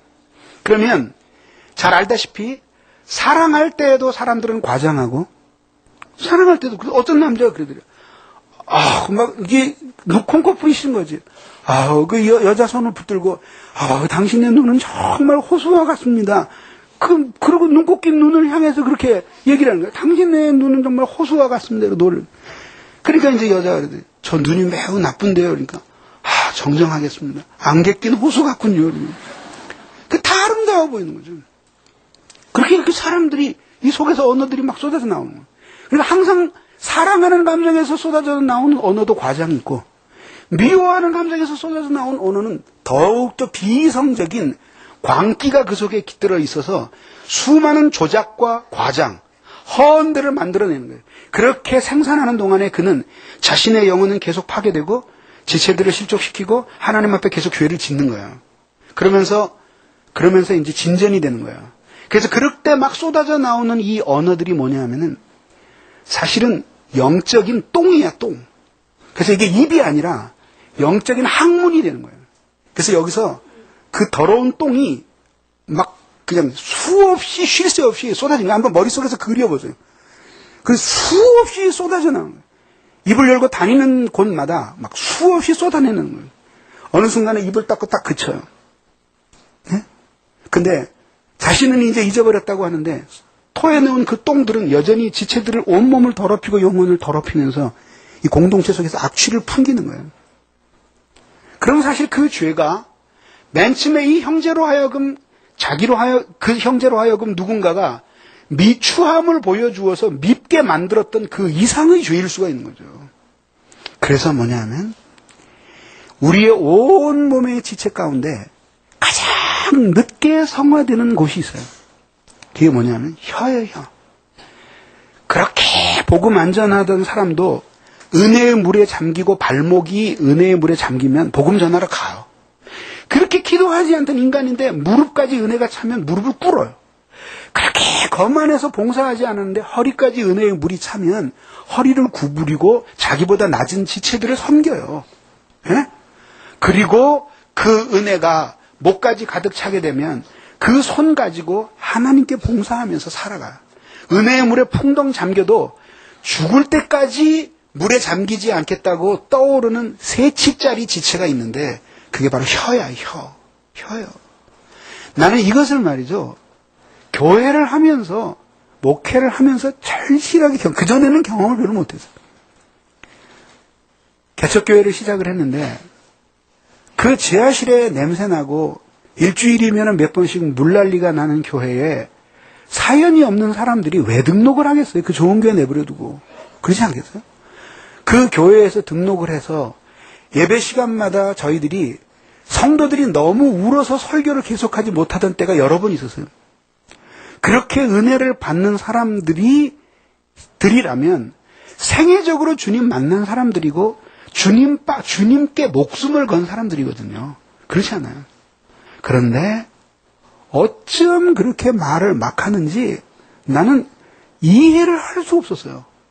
나중에서야 이제 이해가 됐어요. 그게 뭐냐면 상처가 많은 사람들이기 때문에 대부분 이 말에 절제가 없이 쏟아놓는 사람들은 어린 시절에 사랑을 못 받았거나 예수 믿고 구원 받았는데 성화의 길을 제대로 안 가서 하나님의 은혜의 물에 푹 잠겨지지 않은 고기로 말하자면 반쯤 삶다가 꺼낸 그래서 수육을 하기 위해서 썰었는데 핏물이 흐르는 그런 고기와 같은 영혼의 상태를 가지고 있는 사람들이 대개 말에 절제가 없이 이것들을 막 쏟아내는 거예요. 불쌍한 사람들이죠. 허해서 그러는 거예요. 근데 이 시간에 펑펑 울면서 주님만을 위해 살겠다고 벌벌벌벌 떨고 은혜를 받던 사람들이 일주일이 지나서 전에 지들끼리 머리가 터져라고 싸우는 거예요. 에?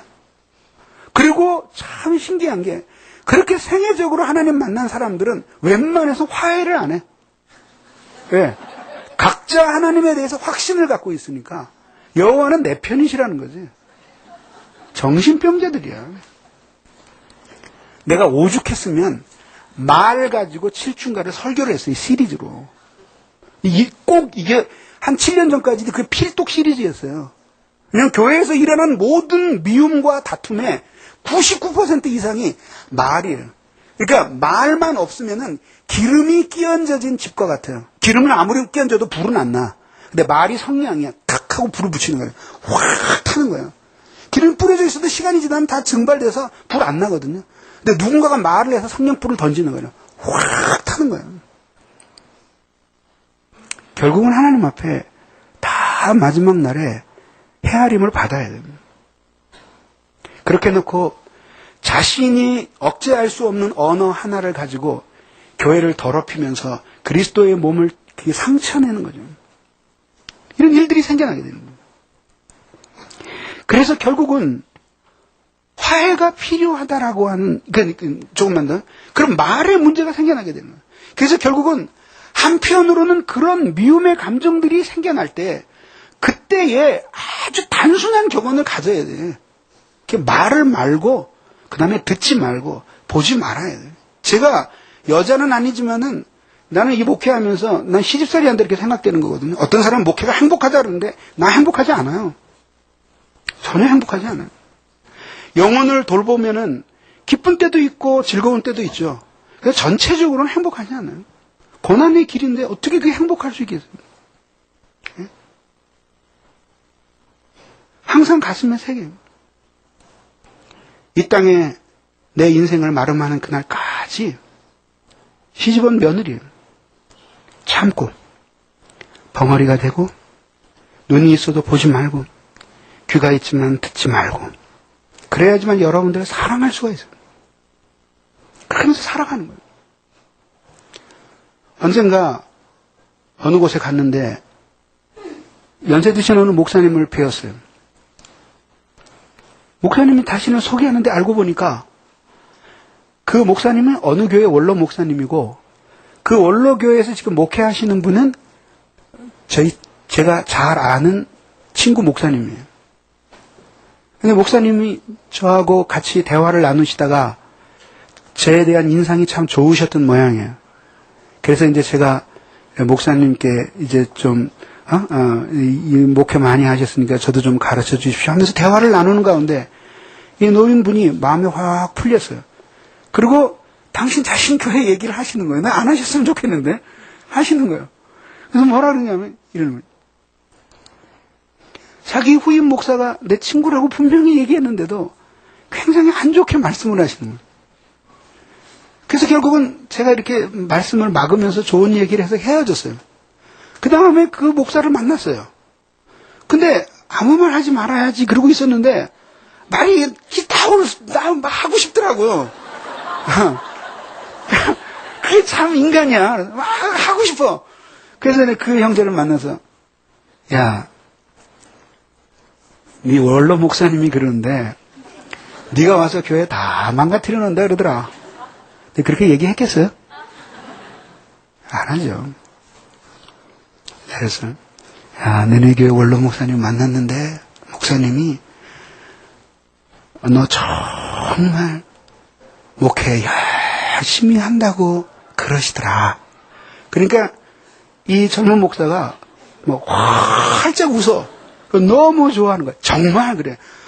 그럼 2번이나 그러셨어요. 근데 사실은 사실이었거든요. 뭐라 그러셨냐면 열심히는 하지만 좀 믿음으로 했으면 좋겠어. 그랬거든요. 뒤는 딱 자르고 너 열심히 한다 그러더라. 하지만 그 얘기하지 않고 열심히 한다 그러더라. 정말 헌신적으로 목회한다 그러더라. 그러면 그 다음 주일에 교회에 가서 담임 목사가 은데 저희 원로 목사님이 오셔요. 그 두 경우를 비교를 해봐. 가서 김남준 목사를 만났는데 저 노인네가 나보고 교회 다 망가뜨리는 후임 목사라고 그랬다 그러지. 근데 어떻게 그 좋은 악수의 손을 내밀 수 있겠어요? 근데 분명히 그 주일에는 몇 걸음 앞으로 나아가서 목사님 두 손으로 붙들었을 거예요. 딱 보는 순간 저 목사님이 김남준 목사 만나서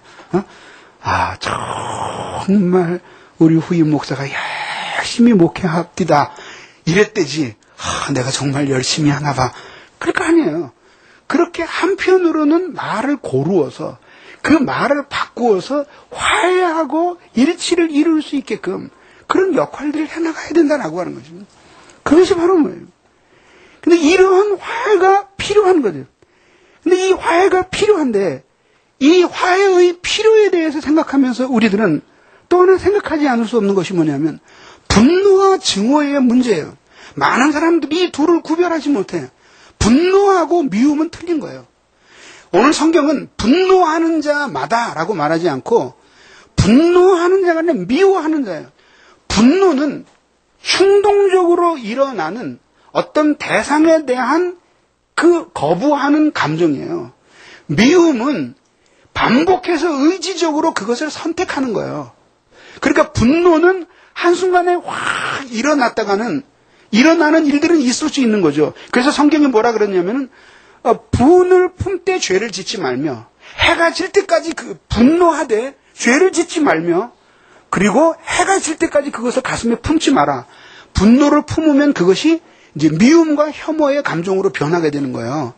그래서 어거스틴이 아주 감동적인 그 격언을 우리에게 남겼어요. 그게 뭐라 그러냐면은 저는 굉장히 감동을 받았는데 이런 이야기예요. 자주 분노하고 자주 화해하는 사람이 거의 분노하지 않지만 한 번 분노한 후 미워하는 사람보다 낫습니다. 물론 그렇다고 해서 또 이런 이야기를 들으면서 늘 그냥 막 팍팍 신경질 내는 사람들이 위로를 받으면 안 되죠. 항상 그 사람들은 자기는 뒤끝 없다고 그러는데 앞끝도 없어야지. 뒤끝만 없으면 되는 게 아니거든요. 그러나 그래도 잘 분노하지 않는데 어쩌다 한번 분노하면 그것을 가슴에 꽉 끌어안고 누구하고도 화해하지 않고 이 속에서 미움의 감정으로 발전시키는 그 사람보다는 분노할지라도 즉시 회개하고 형제와 화해하고 나를 용서해달라고 빌고 이렇게 하는 그 사람의 영혼이 훨씬 건강하다라고 하는 거죠. 그래서 예수님께서 예물을 드리러 왔다가 형제와 원망을 들을 만한 일이 있거든. 그러면 가서 먼저 화해하고 와서 제물을 드리라고 예수님께서 말씀하신 거죠. 그 이유는 뭐냐면 시간을 두면 둘수록 그것이 미움으로 발전하기 때문에 빨리 그 문제를 풀고 하나님께 경배하라고 하는 것이죠. 여기에서 생각해 볼 수 있는 또 하나가 뭐냐면 미움과 기도의 문제예요.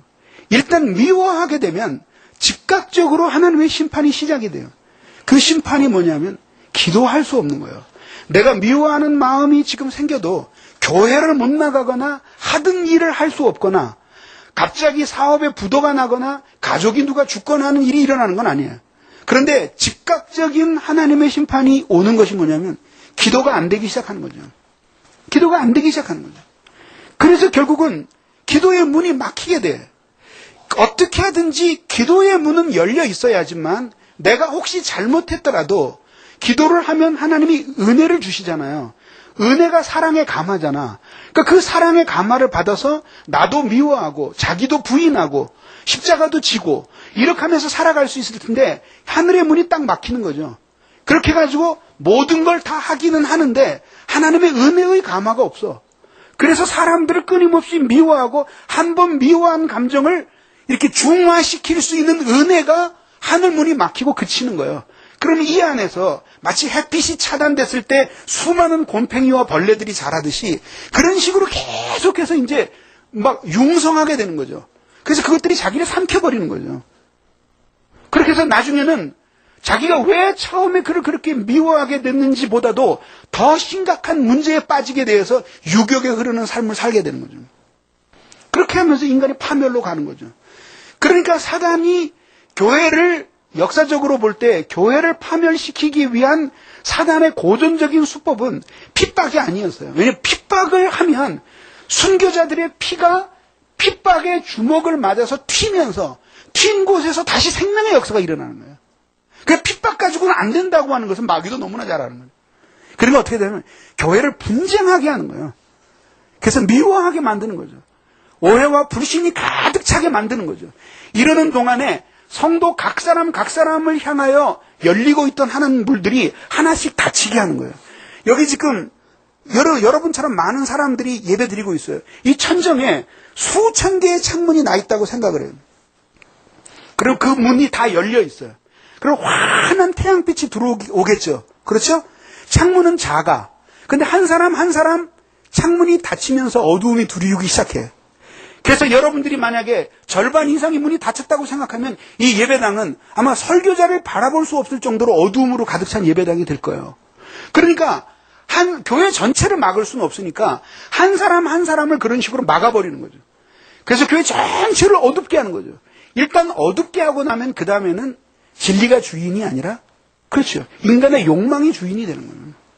그렇게 하면서 그것이 바로 예수님이 이 세상에 오실 때 사람들이 빛을 싫어하는 이유예요. 그렇게 하면서 영적으로 발전을 하게 되는 거죠. 기도의 문이 막히는 거예요. 그래서 난 항상 이야기하죠. 누군가를 미워하는 사람들이 항상 자신은 피해자라고 말하고 그리고 자신으로 하여금 미워할 수밖에 없도록 만든 그 사람에게 모든 책임이 있다고 자기의 의로움을 강변해. 그럼 내가 항상 하는 말이 있어요. 그럼 기도해봐라. 네가 만약에 하나님께 인정을 받으면 지금 이 순간에 하늘문이 열리고 기도의 문에 빛이 들어올 거다. 그리고 어떤 식으로든지 만약에 하나님이 네 기도를 듣지 않으신다면 그것은 너도 죄가 있는 것이다. 그거 이외에 죄 이외에 무엇도 하나님과 나 사이에 있는 기도의 문을 막을 수가 없다. 입증해 봐라요. 그런데도 많은 사람들은 철저하게 기도의 문이 막힌 가운데 거의 기도하지 못하면서도 자신의 허물을 돌아보려고 하지 않는. 그리고 그 미움들을 무슨 보석이나 되는 것처럼 깊이 간직하면서 자신의 영혼을 파괴하고 공동체에 의도하지 않은 죄를 짓고 형제의 영혼을 파괴하면서 결국은 자신의 몸까지 계속 하나님 앞에 파괴되어 가고 선한 의지도 파괴되어 가고 하나님의 은혜의 흐름도 막히고 그런 속에서 자기 자신은 영적으로 고사되어 가는 거죠. 그리고 영혼의 깊은 침체 속으로 들어가게 되는 거예요.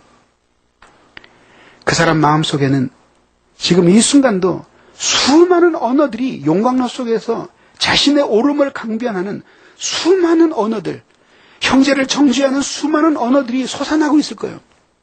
그러나 결국은 모든 것을 판단하시는 분 하나님이시고 하나님은 당신을 사랑하는 사람들 편이시며 하나님은 항상 당신을 향해서 살고자 하는 사람들에게 사랑을 보이시고 당신의 사랑을 보이신 사람을 향하여는 하늘의 문을 열고 기도로 교통하셔요.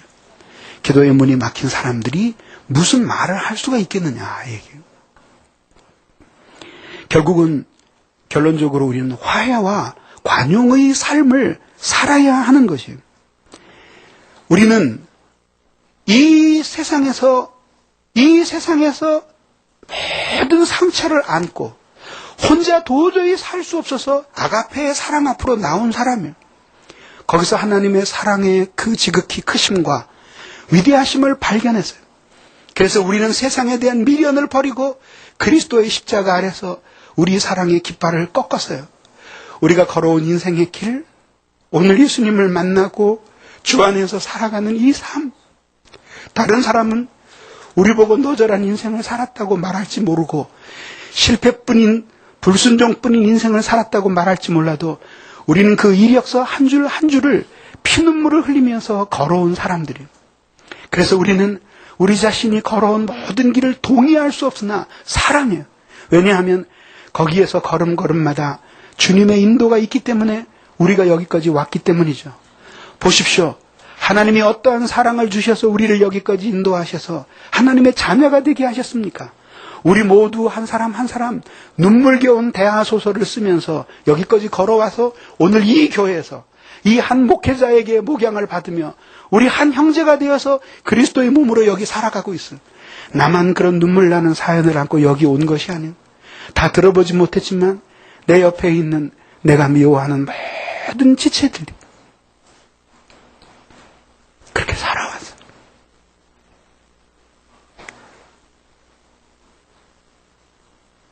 그리고 때로는 넘어지고 때로는 쓰러지고 때로는 하나님 앞에 불순종할 때도 있지만 내 곁에 있는 모든 지체들 속에 있는 소원은 내 안에 있는 소원과 동일해. 어떻게 하든지 하나님 앞에서 살고 싶은 거예요. 어떻게 하든지 하나님의 창조의 목적을 따라서 이 세상에 존재해서 내가 이 세상에 태어나지 않은 것보다는 훨씬 나은 존재가 되는 거예요. 거친 바다 험한 산 비가 맺혀도 십자가 내가 지고 끝내 이 길이 바라봅니다. 다 눈물 나는 사연을 안고 살아온 허물투성이의 사람들이에요.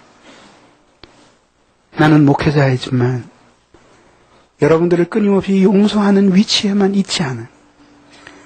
나에게도 여러분들의 용서가 필요할 때가 있어요. 그래서 우리는 우리 지체들에게서만 누릴 수 있는 특권이 있어요. 그것이 뭐냐 하면은 내가 너무 부족하고 때로는 허물이 많은 인간인데도 내가 아니라 그들을 위해 십자가에 못 박히신 예수 그리스도 때문에 내 형제들이 나를 용서해 주는 것이에요. 용서해 주시. 그래서 용서를 받으면서 하나님의 사랑을 경험해. 그리고 내가 다른 사람들을 용서하면서 예수의 고난을 배워. 다시 한번 말씀드리겠어요? 내가 지체들에게 값없이 용서를 받으면서 하나님의 사랑을 배워. 내가 자아를 꺾으며 내 형제를 용서하는 가운데 예수의 고난을 배우는 거예요. 그게 십자가의 길이에요. 십자가의 길. 그래서 사랑할 수 없는 지체를 사랑하기 위해서 그를 미워하고 집요하게 혐오하고 거부하려고 하는 나의 옛 자아를 끊임없이 십자가에 못 박으면서 예수의 고난으로 나의 마음의 갑옷을 삼는 거예요. 그래서 용납할 수 없는 지체를 발견하고 그에게서 더 이상 아름다움을 발견할 수 없을 때마다 자기 사랑에 빠진 나를 발견하는 거예요. 그리고 예수님이 하늘의 영광을 버리고 이 세상에 오셔서 이 추루한 인간을 위해서 사셨던 지상의 생애를 회상하는 거예요. 무엇 때문에 이 세상에 내려오셔서 죄인들과 한 친구가 되셨습니다. 무엇 때문에 이 세상에 내려오셔서 그들을 위해서 십자가에 못 박히시고 고난의 길을 걸으셨어요. 그를 사랑하셨기 때문이 아닙니다. 그래서 예수 그리스도께서 가신 그 고난의 길을 생각하면서 형제를 집요하게 미워하고 용서하지 않으려고 하는 내 마음의 악한 경향을 십자가에 못 박아요. 그 속에서 우리는 자아가 죽는 고통을 경험해요. 내 안에 미움의 언어들이 수없이 끓어오르는데 입을 닫고 예수께 호소해요. 하나님, 내 안에 있는 이 수많은 파괴적인 언어들, 쏟아내고 싶어하는 이 억울한 수많은 언어들, 하나님, 나를 도와주십시오. 거기서 우리는 그리스도의 고난의 의미가 무엇인지를 배우게 돼요. 나를 깨트려 지체들을 세우는 것이 무엇인지를 발견하고 그리스도의 몸이 상처받기보다는 차라리 내가 만신창이가 되는 길을 택하는 자기 희생의 도리가 무엇인지를 배우게 돼요. 그 속에서 우리는 죽지 않으려는 내 안에 수많은 옛 본성을 발견하게 되고 아우성치는 부패한 본성의 외침을 듣게 돼요. 그때 우리는 그 수많은 외침 대신에 그리스도의 십자가에서 들려오시는 예수님의 음성, 그 음성,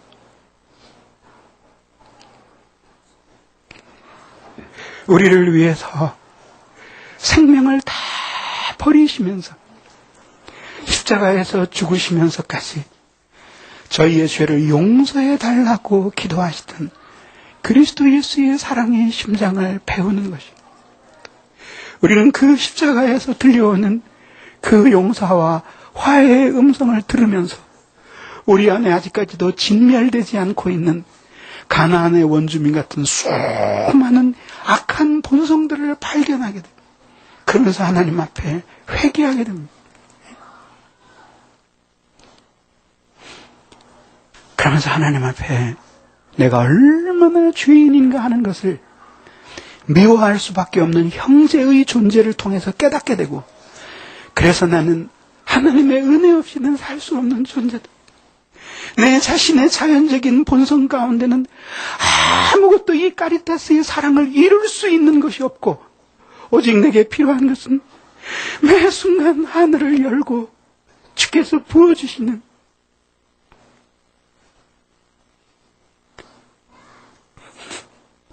파멸되어 마땅한 인간을 향한 하나님의 자비, 십자가에서 자신의 생명까지 다 주시면서 자기를 못 박는 자들을 미워하지 아니하시던 그 예수님의 관용과 용서의 정신을 배우는, 그러면서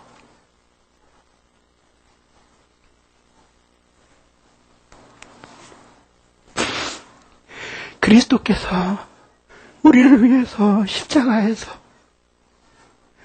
자기의 몸을 버리셨으니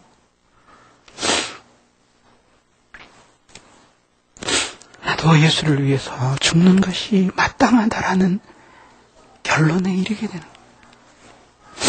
그래서 나는 죽고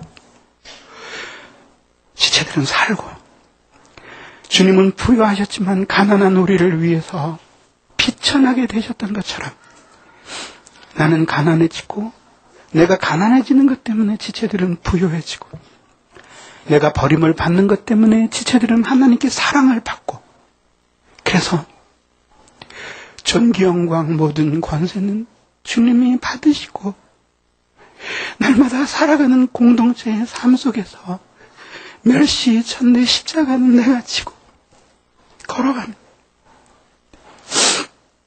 이 세상에서는 그런 사람들이 가장 불행하게 보이지만 그들에게 행복이 있으니 사람들은 그를 싫어버릴지라도 하나님은 바로 그렇게 멸시받고 고난을 받는 자기의 사람들, 선한 일을 위해서, 그리스도의 몸을 위해서 자신이 죽는 사람들, 그래서 자신이 깨트려지고 주님의 몸은 치유되는 그 일을 위해 자기를 공여하는 사람들, 그래서 예수와 함께 죽고 예수와 함께 깨트려져 그리스도와 함께 부활을 꿈꾸는 사람들 곁에 가장 가까이 주님이 계시기 때문입니다.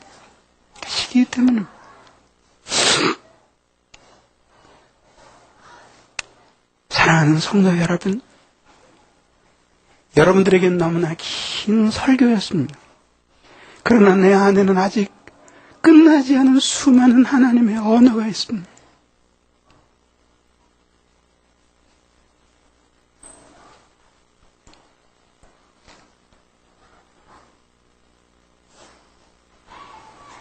하나님이 우리를 어떻게 사랑하셨는지 생각해 보십시오.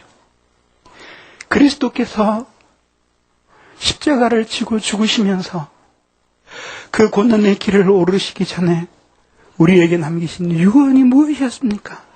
내가 너희에게 새 계명을 주노니 너희는 서로 사랑하라. 너희가 서로 사랑하면 이 세상에 있는 사람들이 너희를 보고 너희가 내 제자인 줄 알리라고 말씀하셨습니다. 1200만이던 기독교 인구가 860만으로 3분의 1 토막이 났습니다. 정확한 통계를 가지고 있는 어느 교수님을 만났는데 확실한 증거가 있는데 주일날 예배에 참석하는 교인은 460만 밖에 안 된다는 확신 어린 언어를 나에게 들려주었습니다. 신학교 교정을 걸으면서 제 마음이 무너지는 것 같았습니다. 내가 바로 그 많은 사람들로 하여금 기독교에 눈 돌리게, 등 돌리게 한 그 장본인 가운데 한 사람이었. 끝없는 미움과 종식될 줄 모르는 다툼, 그리고 그 포기하지 않는 그 지독한 이기심과 한 번 원한이 맺히면 대를 물려가며 풀지 않는 이 기독교인의 옹졸함과 그 집요한 증오, 이것들이 교회 분열의 역사였고 이것들이 옳고 그름을 빙자해서 수많은 교회에 상처를 내고 예수의 불구된 몸을 이 세상에 보여주었기 때문에 수많은 사람들이 떠났습니다. 마지막 날에 우리들이 이 분열과 다툼, 종식되지 않은 증오의 감정들에 대해서 우리가 마지막 심판날에 주님 앞에 이것으로서 교회를 더럽힌 것에 대해서 어떻게 변명할 수 있을까요? 그리스도는 우리를 위해 피를 발라 교회를 흠없게 하시는데 우리는 똥을 발라 교회를 더럽혔습니다. 그러면서 사람들은 그리스도의 몸에 상처를 내면서 예수 때문에 그 알량한 신앙의 덕으로 이 세상에서 번영을 꿈꾸고 있습니다. 주님의 마음과는 얼마나 거리가 먼 신앙인지 우리는 생각하게 되는 것입니다. 사랑하는 성도 여러분, 설교를 마치겠습니다.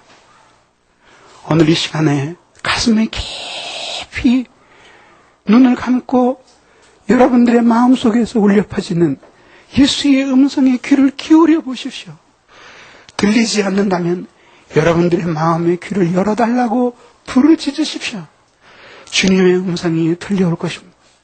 그래서 우리는 그 모든 불신과 미움, 그리고 원망과 그리고 저주, 그리고 가슴에 담긴 그 악한 말들과 그 모든 독들을 버리고 그리고 돌아와야 합니다.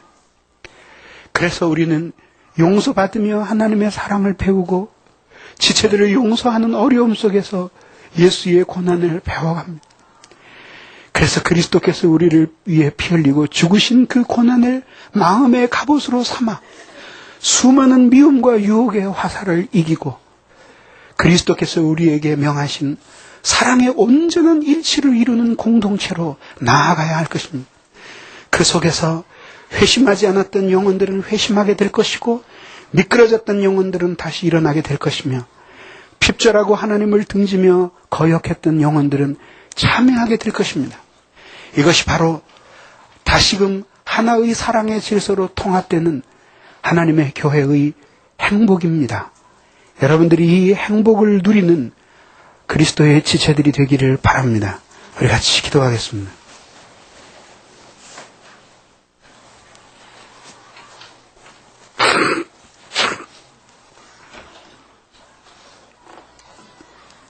이 시간에 우리 같이 하나님 앞에 기도하시겠습니다.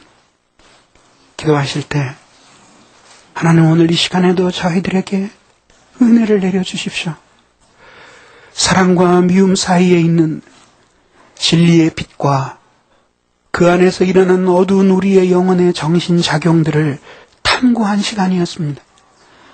하나님은 우리들에게 이제 변명할 수 없이 주님이 우리에게 보여주신 이 신앙의 이치와 영혼의 원리들로 인하여 저희들이 하나님 앞에 회개하오니 우리들이 형제를 미워했던 죄를 용서해 주시고, 하나님을 향하여 실증냈던 모든 죄를 하나님 참회하오니 우리의 열정 없음을 하나님이 하감하시고 우리에게 다시 주님의 아름다움을 보이셔서 주님의 길로 돌아가게 하시옵소서. 사랑으로 화해와 일치를 이룰 수 있도록 도와달라고 우리 같이 기도하겠습니다. 사랑이 많으시고 자비로우신 하나님, 감사합니다. 부족하고 연약한 저희들을 하나님이 사랑해 주시고 오늘 이 시간에도 간구하고 기도하게 해주시니 감사합니다. 사랑이 많으신 아버지 하나님, 오늘 이 시간에도 간구하고 기도합니다. 주여, 우리에게 은혜를 내려주시옵소서. 아버지 하나님, 도와주시기를 원하나이다. 이 미천한 인생의 아버지 앞에 살기를 원하오니 주여 도와주시고 은혜를 내려주시옵소서. 자비로우신 하나님 아버지, 오늘 이 시간에도 간구하고 기도하오니 은혜를 내려주시옵소서. 자비하신 아버지 하나님, 저희들을 아버지 하나님이 은혜를 내려주시옵소서. 저희의 마음을 누리시고, 그래서 아버지 하나님이여, 저희들이 마음의 아버지 하나님이여 칼을 누리고 쟁기를 만들고, 마음의 아버지 하나님이여 장을 누리고, 아버지 하나님이여 부상을 만들게 하옵소서. 그래서 아버지 하나님이여, 저희들이 주님 앞에서 살 수 있도록 주여 은혜를 내려주시기를 간절히 빌고 원하옵나이다. 전능하신 아버지 하나님, 은혜를 내려주시고 역사해 주시옵소서. 그래서 아버지 하나님이여, 저희들이 온전한 형제의 사랑으로 나아갈 수 있도록 주여 역사해 주시고 은혜를 내려주시기를 간절히 빌고 원하옵나이다. 자비하신 아버지 하나님, 오늘 이 시간에도 간구하고 기도하오니 주여 도와주시옵소서. 은혜를 내려주시고 도와주시옵소서. 그래서 저희들이 더 온전하게 주님을 사랑하고 교회를 사랑할 수 있도록 축복해 주시옵소서. 주 예수 그리스도의 은혜와 우리 하나님 아버지의 사랑과 성령 하나님의 교통하심이 사랑하는 주의 자녀들 위해 이제로부터 영원히 함께 있어지다. 아멘.